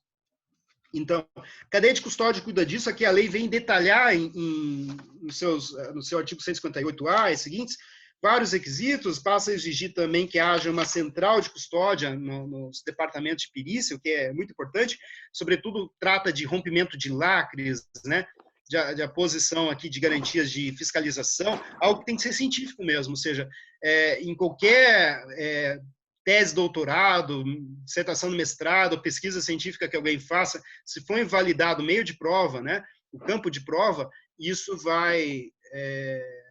isso, enfim, viola tudo isso. Então, eu vou para finalizar. É claro, tem muita coisa, e tem um roteiro, tem muitas coisas aqui. Primeiro, tem o roteiro importante para fundamentar uma decisão no artigo 315, isso é salutar, muito importante, né? Isso aqui retoma algo que já está no projeto de CPP, né, do professor Jacinto e outros, né? É um roteirinho para dizer quando que uma decisão judicial é fundamentada. Uma discussão bastante candente é saber se o artigo 489 do CPC se aplica no Código no processo criminal também. Por exemplo, a vinculação a precedentes, né, para o artigo 3º do Código de Processo Penal, se aplicaria o artigo 489. Será que se aplica o artigo 489 também no Código de Processo, no processo penal? Eu digo que sim, desde que a gente tenha precedentes, de fato, adequados. Eu sou favorável à aplicação precedente, ainda que seja uma medida pragmática, mas no caso brasileiro, até o momento, é bastante perigoso fazer isso, porque o juiz se vincular ao quê, né? Aos decisionismos dos tribunais, é bem complicado. Então, e aí, de novo, aquela provocação do professor Bruno, o artigo 492 mantém a execução provisória da pena, que é a decisão do ministro Toffoli, está em debate perante o Supremo, e é uma contradição, né? Porque a lei aqui mantém o artigo 283, né? Que foi reconhecido constitucional pelo Supremo ao julgar as ADINs 4344, ADC 4344, né? Voltando ao entendimento do habeas corpus 84078, né? Então, o entendimento de que a execução provisória é inconstitucional, e é inconstitucional mesmo. Eu recomendo sempre a leitura aí do documentário do Canotilho e Vital Moreira, a Constituição Portuguesa, do artigo 32, me parece, que tem a mesma redação da Constituição Brasileira. E os comentários dele enfatizam a inconstitucionalidade disso. O Canotilho não é nenhum revolucionário, né? Não é um pensador revolucionário, abolicionista do direito penal, nada disso. E esse é o comentário dele. Então, aqui no que toca ao júri, tende a dizer que isso é inconstitucional. O argumento central do ministro Toffoli e do ministro Barroso é que tem soberania de veredictos, né? Eu não sei se concordo com esse argumento, porque a soberania de veredictos ela poderia, então, levar, de algum modo, também, a impedir recurso, né? pelo mesmo argumento, né? E os recursos são cabíveis, ainda que o juiz não possa reexaminar a decisão de cada jurado, né? Se substituir os jurados, tomar o tribunal ele próprio uma decisão, cabe recurso contra a decisão do Conselho de Sentença. Então, me parece aqui que isso tende a violar a Constituição, sobretudo porque muitos júris, e a gente sabe, muitos jurados adotam decisões por 4-3, né? É bastante complicado isso no Brasil. Ao contrário do que acontece nos Estados Unidos da América, que o júri tem que ser unânime, né? E que se pode desfazer, a dúvida do júri leva ao desfazimento do conselho, salvo casos que eles chamam de shame trial, né? Júri vergonhoso. No essencial, o júri é unânime, tem que ser unânime. No Brasil, alguém pode ser condenado por 4-3 sem fundamentação, sem saber exatamente o que acontece, se é pelo fato de ele estar usando a Havaiana ou não no momento da audiência. Infelizmente, vários aspectos idiosincráticos influenciam o júri. Ainda assim, há quem diga que o jurado é mais justo que o juiz togado. Eles tendem a condenar menos até do que o juiz togado. Pode ser, pode ser. Tem um estudo aqui do professor Fábio Capella nesse sentido. Mas também é bastante perigoso, né? Então, eu tenho uma dúvida no que toca a isso. Claro que aqui é uma previsão também de que os recursos no que toca ao júri possam eventualmente ser recebidos em efeito suspensivo quando a tese for muito densa e tal, né? Invertendo o ônus, na verdade, em regra vai ter execução provisória, mas em alguns casos pontuais o tribunal pode suspender a execução quando o recurso for consistente, né? Vamos ver até onde vai isso. Parece uma tentativa de conciliação, conjugação desse sistema. Tá, claro, daí tem modificações na lei. Claro, na lei de execuções penais, que eu vou deixar em aberto, não vou tratar aqui. Eu vou fazer um arremate, tá? Primeira questão, falei demais. Tá nítido aí um consequencialismo, né? Um consequencialismo muito forte. Algumas dessas medidas buscam, de algum modo, reduzir a quantidade de processos, né, dos juízes. A questão do acordo de persecução, não persecução penal tem essa eficácia aí, porque o teto de 4 anos vai pegar muitas medidas que geravam processamento e não se justifica mesmo, e agora vão ser resolvidas aí no que toca a esse termo de acordo. Então tem um pragmatismo brasileiro porque ele é consequencialista, e o pragmatismo não necessariamente é só isso, né? Ele é mais denso do que isso, mais complicado do que isso. Mas essa análise eu deixo para depois. Eu vou tentar só mencionar algumas perguntas, eu não sei se já deu o nosso horário, e posso também, acho que já deu, né? Mas se alguém quiser, eu ainda... A gente tem 20 minutos ainda, tranquilamente. Não precisa se preocupar. Tem algumas questões que mandaram ali no chat do lado. Se quiser, eu posso falar aqui. Você não tem que ler. Pode sim. Tá. Então, mais fácil. A primeira pergunta que mandaram foi a pergunta do professor Thiago. Ele primeiro ele elogiou a tua aula e perguntou o seguinte: essa relação entre pragmatismo e totalitarismo pode ser mitigada no processo penal, especificamente no brasileiro? Isso é uma pergunta muito importante e bem complicada, né? Porque há duas visões aí que nós podemos dizer sobre direito penal, né? Claro, há uma visão anarquista do direito penal que vai dizer que é impossível o uso legítimo da força e, portanto, o direito penal sempre vai ser autoritário. O autoritarismo está na essência do discurso penal ou da prática criminal, porque o direito penal, na verdade, não seria exercido pelos juízes apenas ou pelos promotores, né, pela máquina de repressão, mas o direito penal verdadeiro, na essência, seria aquele manifestado pelo policiamento nos bairros, né, pelo preconceito, pelos pais em relação aos filhos, nas escolas militares, nos manicômios, que seria o direito penal verdadeiro.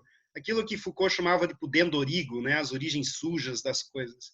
Para essa vertente, que a criminologia crítica, seria, na verdade, uma aporia buscar um direito penal legítimo, e a única solução seria acabar com o próprio sistema penal, porque o que acontece, toda vez que você racionaliza o sistema, você o amplia, né? Todo mundo que oferece uma razão para que o direito penal exista, num segundo momento, faz com que essa razão possa ser utilizada para que essa esponja se amplie. Porque, na verdade, a gente está cuidando de poder sobre corpos, né? A outra perspectiva é uma perspectiva menos cética, né? Não tão nietzscheana, assim, é uma perspectiva mais cética que vai dizer que o direito penal pode ser legítimo, sim, é uma perspectiva garantista, né? E necessário. e muitas vezes ele é indispensável para tutelar certos valores, certos vetores, o modo de fazer isso seria conceber instituições, estruturas, né, discursivas e práticas que visassem ao controle do poder. Na essência, a primeira premissa disso, como todos sabemos, é a distinção entre discurso jurídico e discurso moralista, né? O direito penal não poderia se prestar uma expiação metafísica, mas ele deveria ser avaliado em função dos seus resultados, né? Quase que pragmáticos, mas seus resultados a longo tempo, e demonstrar que aquilo de fato melhora a vida das pessoas, né? Nós temos uma dificuldade muito grande para lidar com isso, porque o direito penal, de algum modo, reafirma certos valores, né? E há uma cobrança, se percebe isso muito bem pelo seguinte, mesmo as pessoas mais minimalistas, né, e eu me considero bastante assim, elas têm momentos em que elas têm uma cobrança por repressão criminal. Todo mundo quer um direito penal para chamar de seu, né, um crime para chamar de seu. Mesmo o feminismo crítico, que vê o patrimonialismo com razão na prática criminal, vai exigir depois tipos penais que possam tutelar a liberdade, né, sexual das mulheres e assim por diante. Veja a questão da homofobia e tudo, e aí por diante. Todo mundo, de alguma forma, em um momento ou outro, passa a acreditar que o direito penal se presta, de fato, para alguma coisa, né? Então, daí que vem a tua pergunta, né? Porque é possível, de fato, mas e aí que vem o ponto, nosso problema nunca é jurídico. Eu acho que nós não conseguimos resolver o problema através de leis, né? Acho que a lei mas nós temos um caldo cultural violento. Então, no fundo, nós temos que trabalhar o problema da sociologia que está aí, né? O problema, o sistema, eu costumo dizer muito isso, as pessoas falam que há juízes inquisidores, né? Mas há muitos juízes inquisidores, mas esses juízes são projeção de uma sociedade inquisitorial, né? Persecutória. Uma sociedade em que há pessoas que gostam de amarrar gente no poste e jogar pedra. Uma sociedade em que há pessoas que praticam violências assim, de um grau de truculência imenso, né? Em nome do Estado ou não, né?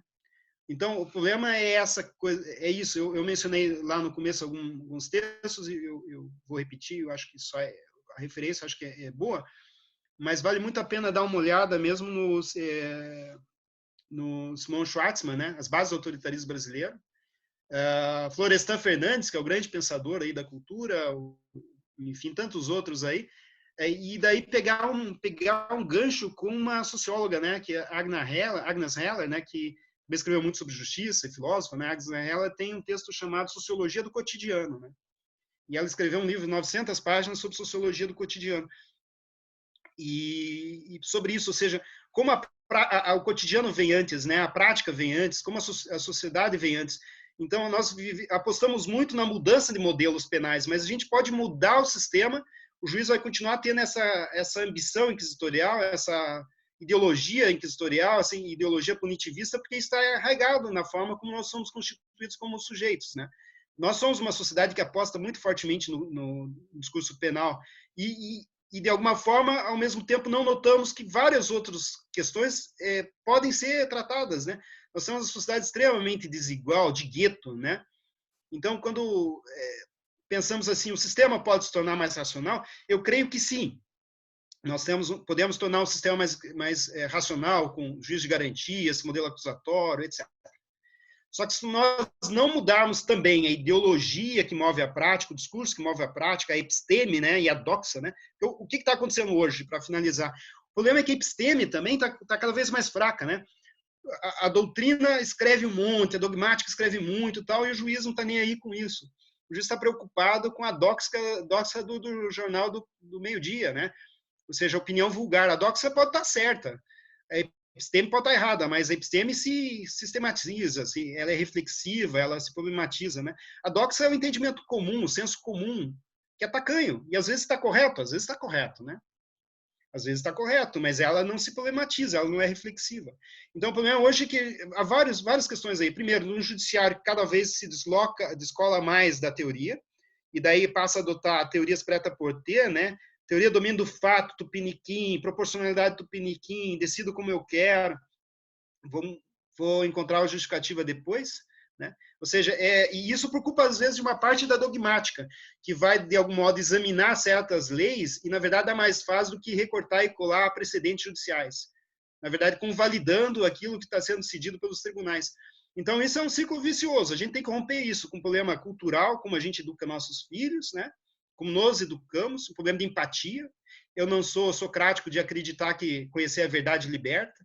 Eu acho que não basta conhecer a verdade. Eu acho que Max Weber está certo quando ele diz que tem que ter razão afetiva. Não basta conhecer, nós temos que amar, né? Nós não basta conhecer, nós temos que ser sensíveis, né? O nazismo tinha seus doutores em leis, né? Então, com muito conhecimento, diga-se passagem.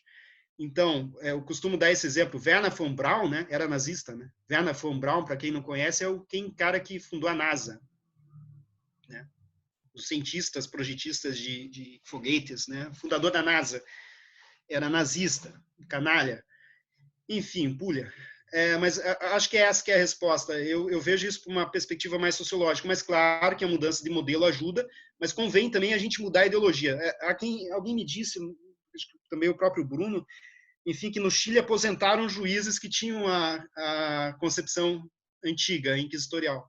Porque nós costumamos ver o novo com os olhos do passado, né? E o que nos impele ao conhecimento, na verdade, é um conjunto muito grande de compreensões que nós já carregamos na nossa psique. É isso. Acho que falei bastante. Qual outra pergunta, Bruno? Tá. A próxima pergunta, o Thiago, ele também fez o curso do Chile comigo, Flávio. Lá em Santiago, então Eu tenho o livro do professor Thiago, eu tenho o livro dele sobre garantias. Desculpa. Ah, que legal, que legal. A próxima pergunta, então. Vamos para a próxima pergunta. É da Amanda Machado. Qual a opinião de vocês sobre o juiz das garantias nas comarcas pequenas onde tem apenas um juiz para todos os casos? Bom, aí tem uma questão pragmática, de novo, né? Uma questão prática, e esse é o argumento central aí do ministro Fux, me parece. Tá? Há uma dificuldade para se instituir o juiz de garantias, por óbvio. Mas a questão é a seguinte, será que essa dificuldade é inexorável? Assim? Parece que o judiciário pode se organizar de uma forma adequada, até porque tem muitas comarcas que podem ser conjugadas com outras, né? É possível haver concursos mais adiante, é possível que os juízes hoje atuem também, como eu estou trabalhando, a gente está em pandemia, né? Eu estou trabalhando normalmente, até assim, num prazo até maior, porque a gente não desliga. É possível você trabalhar com home office, e eu acho que no criminal também. Há uma dificuldade no que toca à audiência de custódia, que não pode ser feita mediante videoconferência. Há algumas dificuldades práticas aí quanto a alguns casos, né? Mas também a gente sabe que por vezes há certas falhas aí no sistema, né? Acho que não é só falta de pessoal, não. Às vezes é falta de vontade, tá? Eu não acredito. Eu acho que há locais e há bolsões aí, sobretudo mais pobres, né? Em que isso vai ser bem difícil de ser feito. Sobretudo no Nordeste. Há lugares aí que, de fato, o juiz não para na comarca. Eu conheço algumas cidades do interior do estado onde minha família mora, em que o juiz não para. Na verdade, o juiz fica um tempinho e já é removido. Então, há dificuldade, sem dúvida. Mas tem muitas outras coisas, né? Os juízes têm 60 dias de férias por ano, né? Se algum magistrado estiver me ouvindo aí, vai querer meu couro. Mas, enfim, os juízes têm 60 dias de férias por ano. Tem muita coisa que a gente sabe que dá para mudar mais para frente, né? Eu não acredito nisso, não. Eu acho que, tendo boa vontade, as coisas se resolvem. Como se resolveram vários outros percalços, várias outras questões, né? Várias outras questões foram resolvidas lá atrás já, quando a Constituição veio, muitas questões práticas também foram opostas aí, e tudo se resolveu. Eu acho que as coisas são assim, o mundo não desaba, não.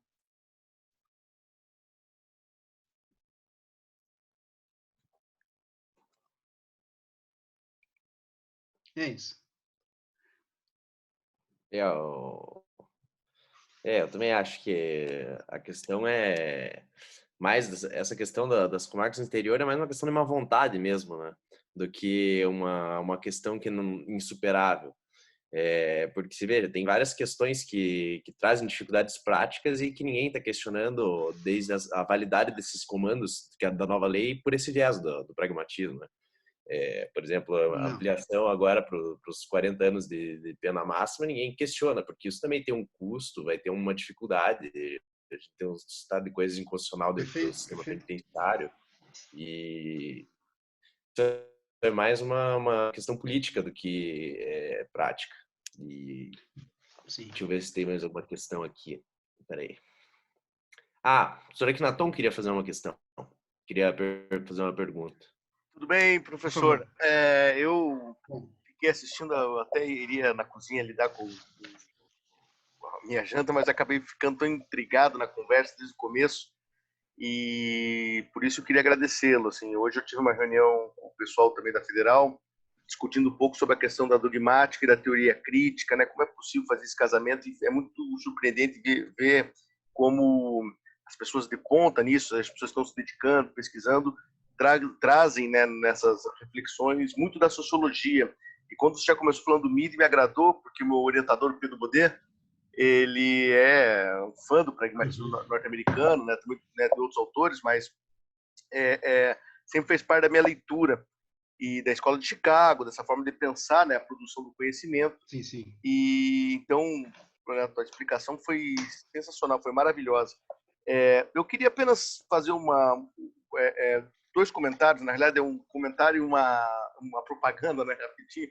O meu comentário, a minha pergunta, né, que era o seguinte, veja, fica muito evidente quando a gente pesquisa isso mais longamente, que há dois campos muito claros no direito, né?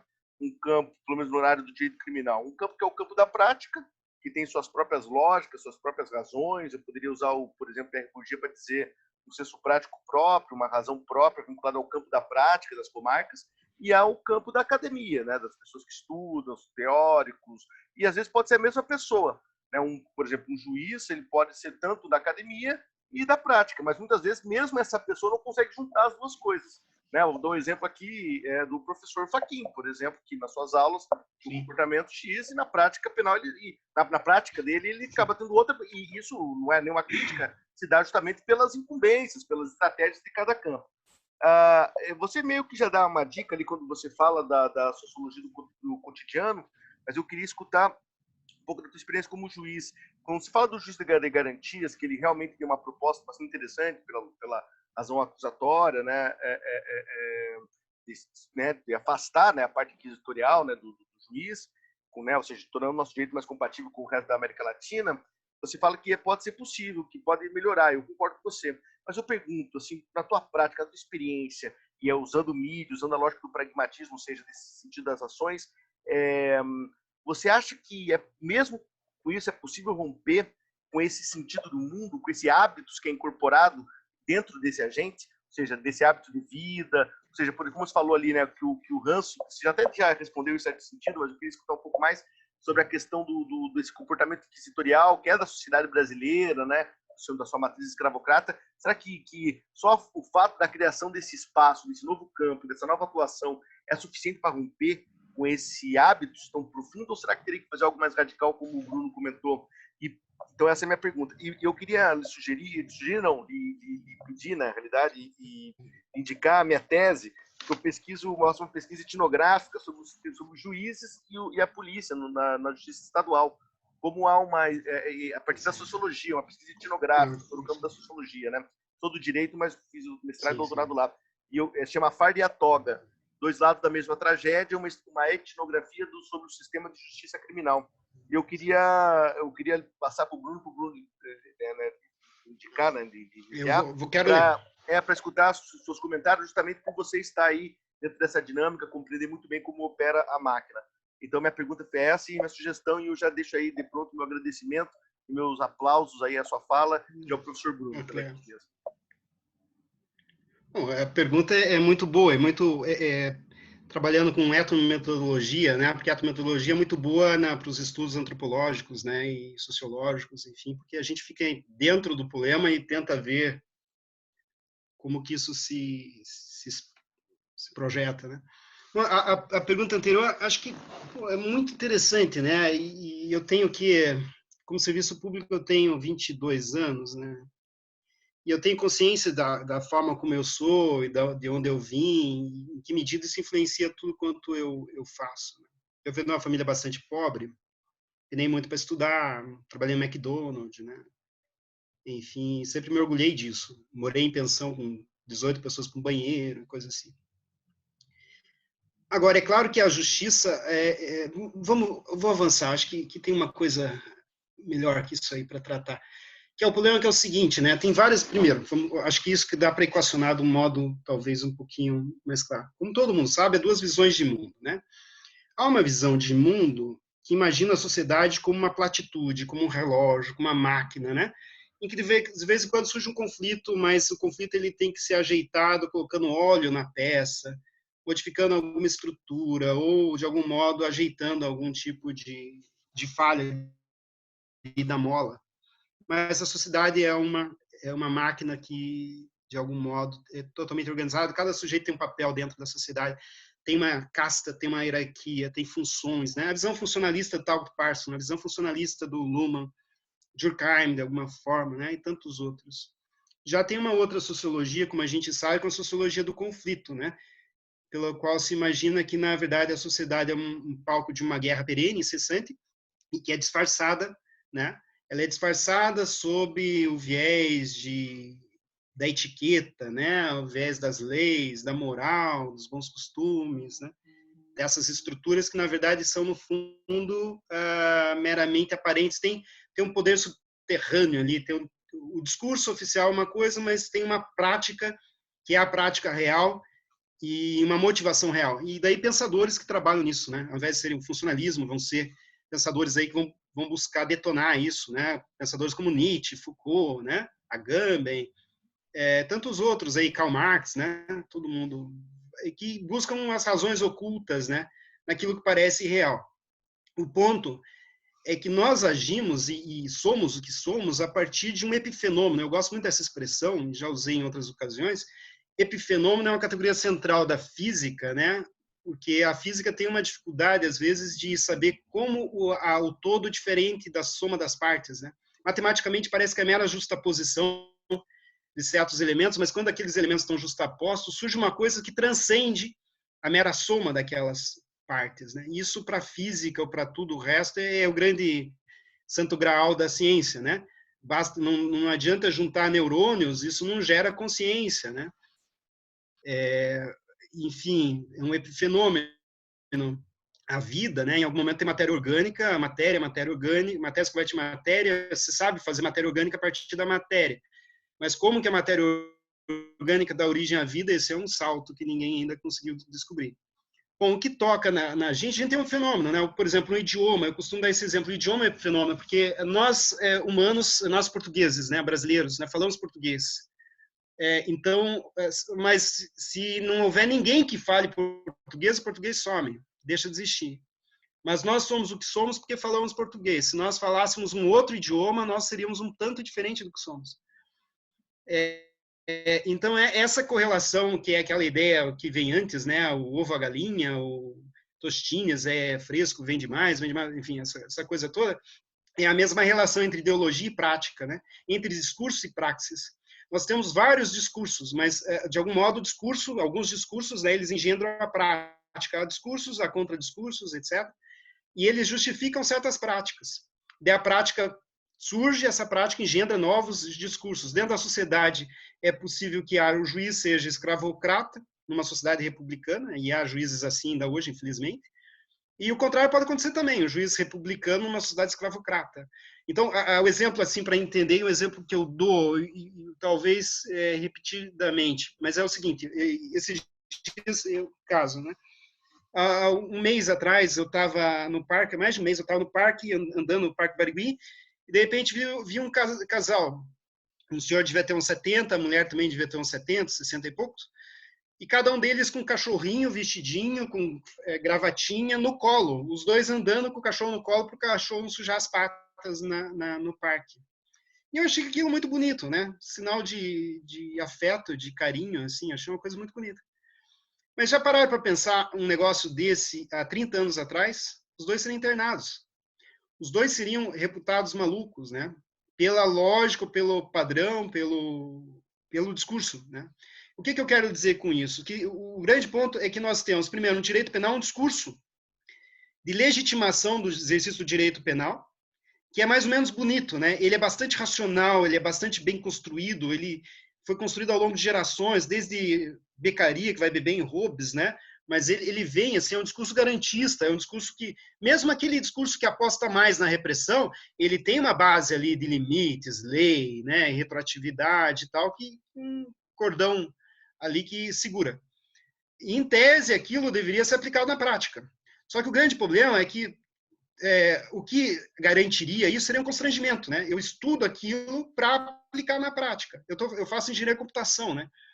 Se eu, fazendo engenharia de computação, quando eu for atuar, eu não respeitar aquilo que eu estudei, eu vou ser mal visto por todo mundo. Não tem como eu, na prática, lá, desrespeitar certas regras, entende? E para o direito, sobretudo direito penal, essa aqui eu acho que é a grande crise.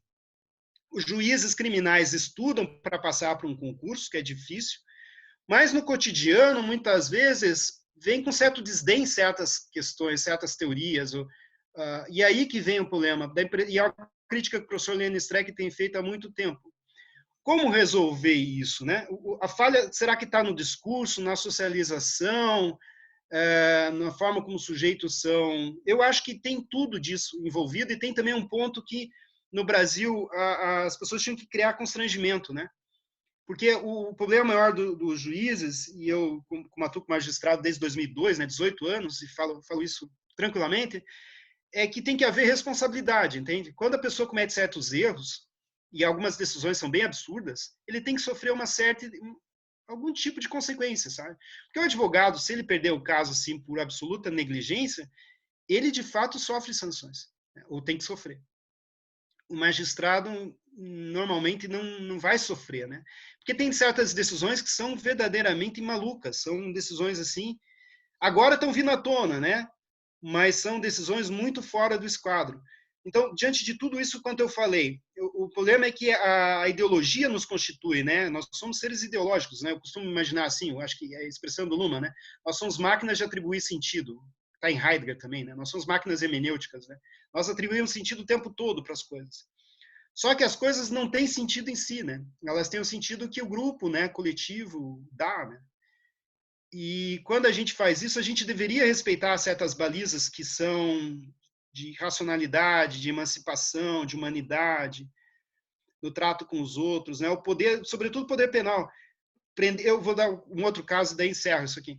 Eu decretei a prisão, quando estava na vara lá de lavagem, de 8 pessoas numa operação totalmente bem justificada, assim, decisão bem extensa e fundada em fatos e tal. E daí o que aconteceu?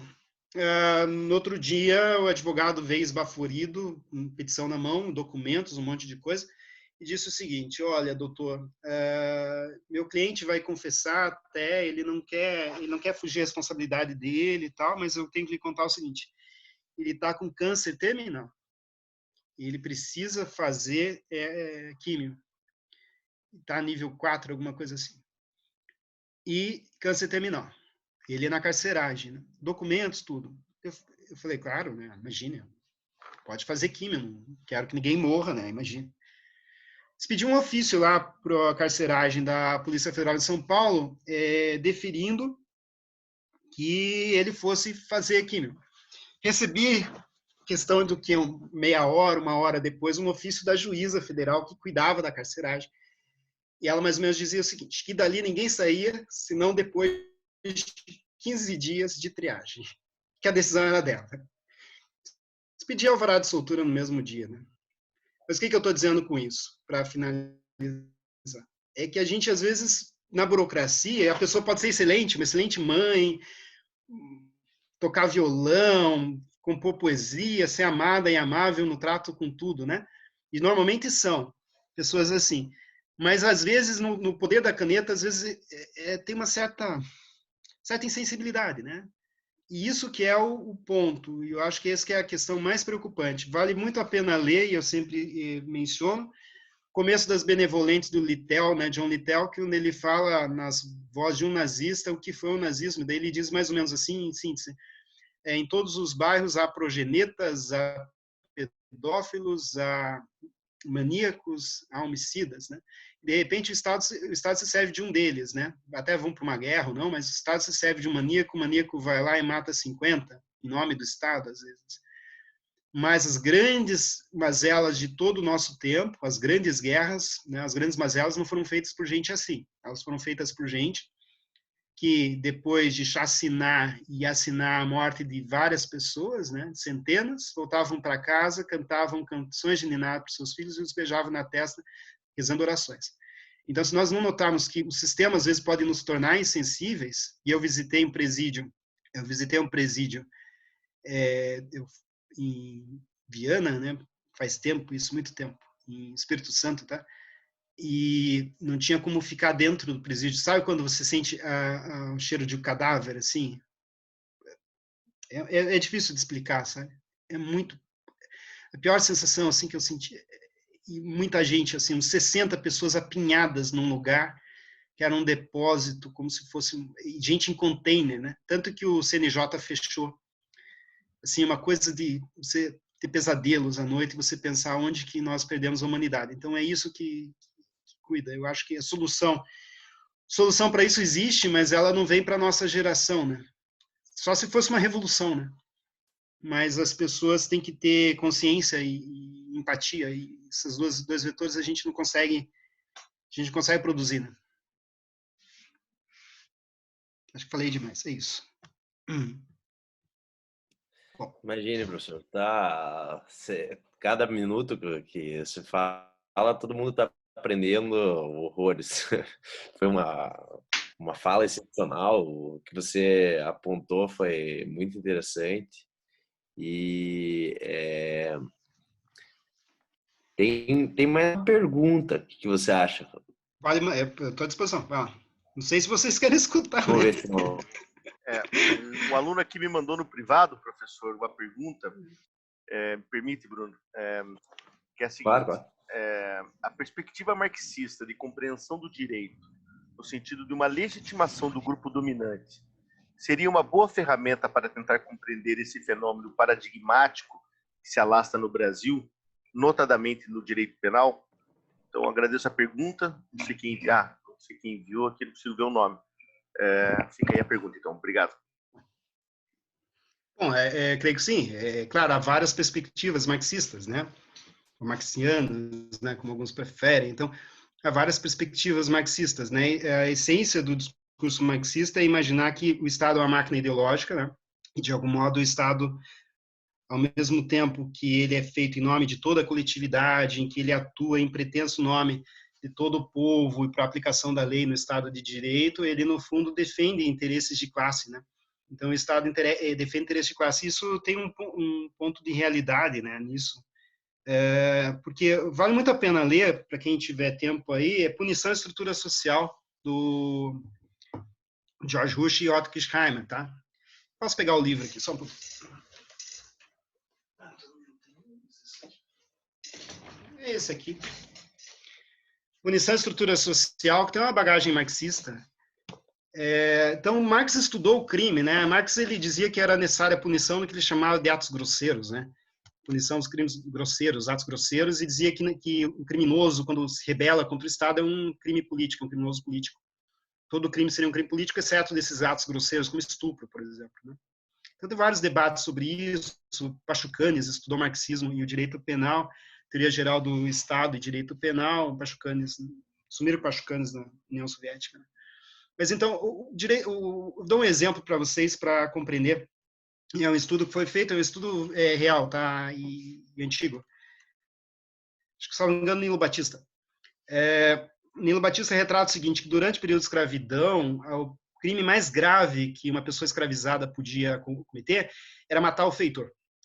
No Vale do Paraíba, né, no período da Lei do Ventre Livre, em que as pessoas nascidas não eram escravizadas ali nesse período, e ainda os italianos não haviam chegado. Tá? Esse que é o período. Então, das 5 pessoas escravizadas que o feitor arrancava a pele e praticava assim, ignomias com eles, né? Extremamente sádico. Eles decidem matá-lo.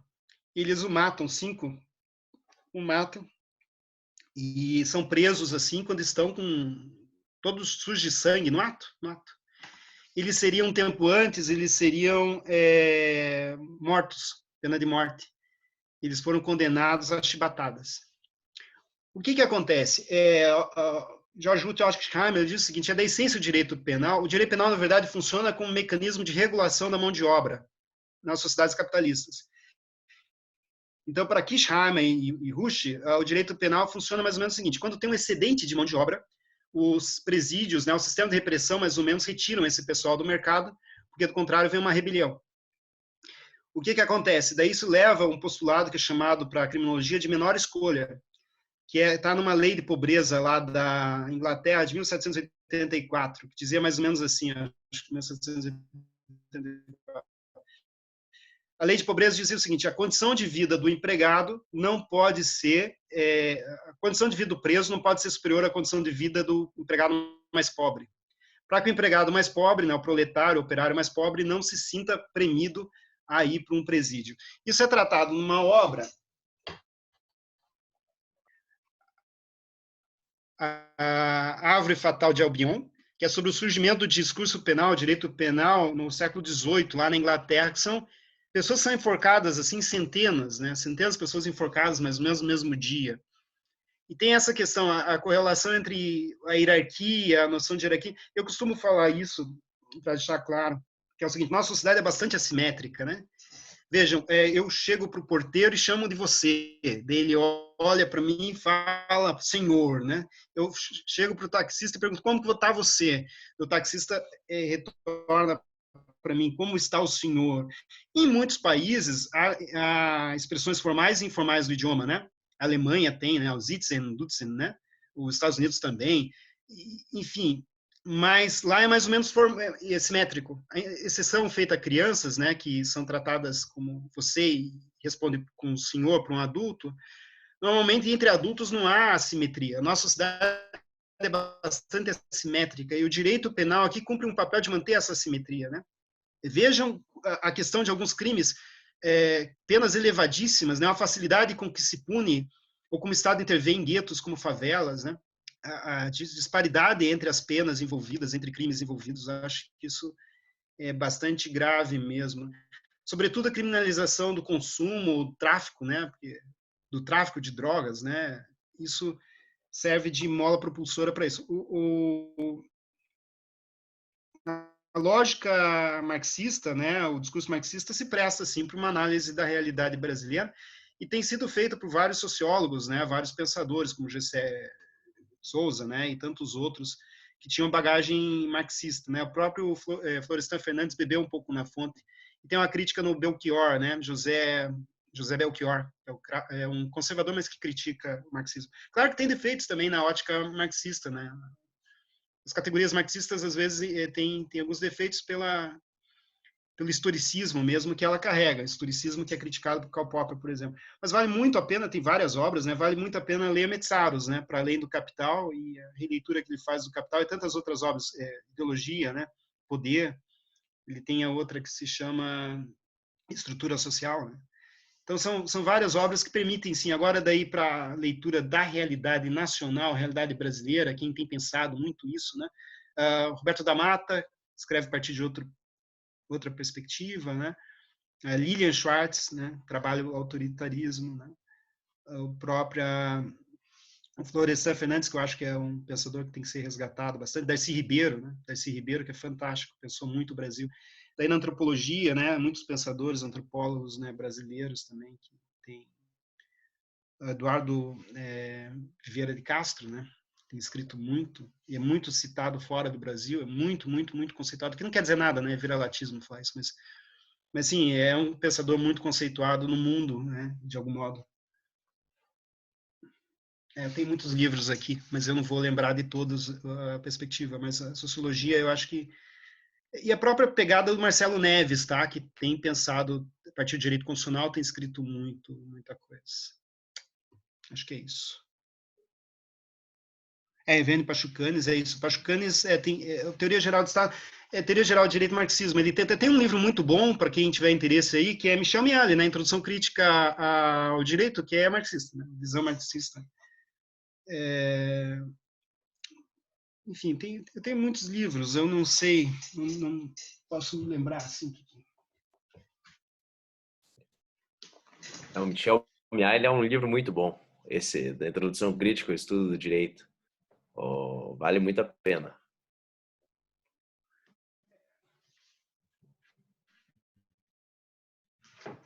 São alguns pensadores, aí vale a pena muito ler o Axel Honneth, né? Crítica do Poder. Mas Axel Honneth tem muitos livros, né? Muitos livros. Eu tenho alguns deles. Luta pelo Reconhecimento, Direito e Liberdade. Agora, esse aqui é fantástico. É Piotr Stropka. É Sociologia da Mudança Social. Ele só estuda como que essas mudanças se operam, que contexto e os... Mas, enfim, acho que é isso, né? Chega de... Não sei se tem mais alguma pergunta, eu respondo. Enfim, se eu souber, né? Também não... Tem uma última pergunta. Vou fechar, porque senão a gente vai ficar aqui até amanhã, né? Porque a curiosidade do pessoal fica lá em cima, vendo uma enciclopédia humana, né, professor? A pergunta é da Beatriz, que ia falar... Eu vou liberar o áudio dela, para ela falar. Acho que ela já liberar. Beleza, eu vou desativar meu vídeo e meu áudio para não travar aqui. Ei, professora, agora que eu escutei que você faz engenharia também, e eu vejo que você também é afeta aí a discussões, né, atuais, tem que discutir um papo sobre a algoritmização da vida e o judiciário, o direito, porque esse é um espaço que vai dar muito pano para manga ainda, né? Esse espaço da Big Tech, né? Mas vamos lá, vou abrir para Beatriz. Mas a Beatriz não está aqui, parece. Acho que ela saiu. Ah, que legal. Que pena, ela saiu. Ela não está presente ainda. Ela até ergueu a mão, falou que ia perguntar oralmente, mas saiu, infelizmente. Deve ter caído, talvez. Mas fica aí também, professor, desculpe interromper. Então, eu convido para ele fazer essa discussão, que deve ser interessantíssima, né? Misturando, por exemplo, toda essa bagagem do direito, da sociologia, desse novo campo de interação humana que é controlado, ou seja, que tem esse mecanismo, esse dispositivo que me parece uma nova moeda, que é os dados, os algoritmos, e como isso, em certa medida, também conforma a nossa subjetividade, nos perpassa, né? Porque é uma relação de poder, então é muito interessante. Em todo caso, só falei porque, desculpe interromper. Sim. Não, é um Então, excelente tema, né, e bastante atual, e essa otimização de algoritmos, porque agora você tem, olha só vou mencionar, você tem hoje computação neuromórfica, você tem redes neurais, você tem machine learning, você tem inteligência artificial, e você tem sistemas de blockchain, né, você tem sistemas de criptografia em bloco, né.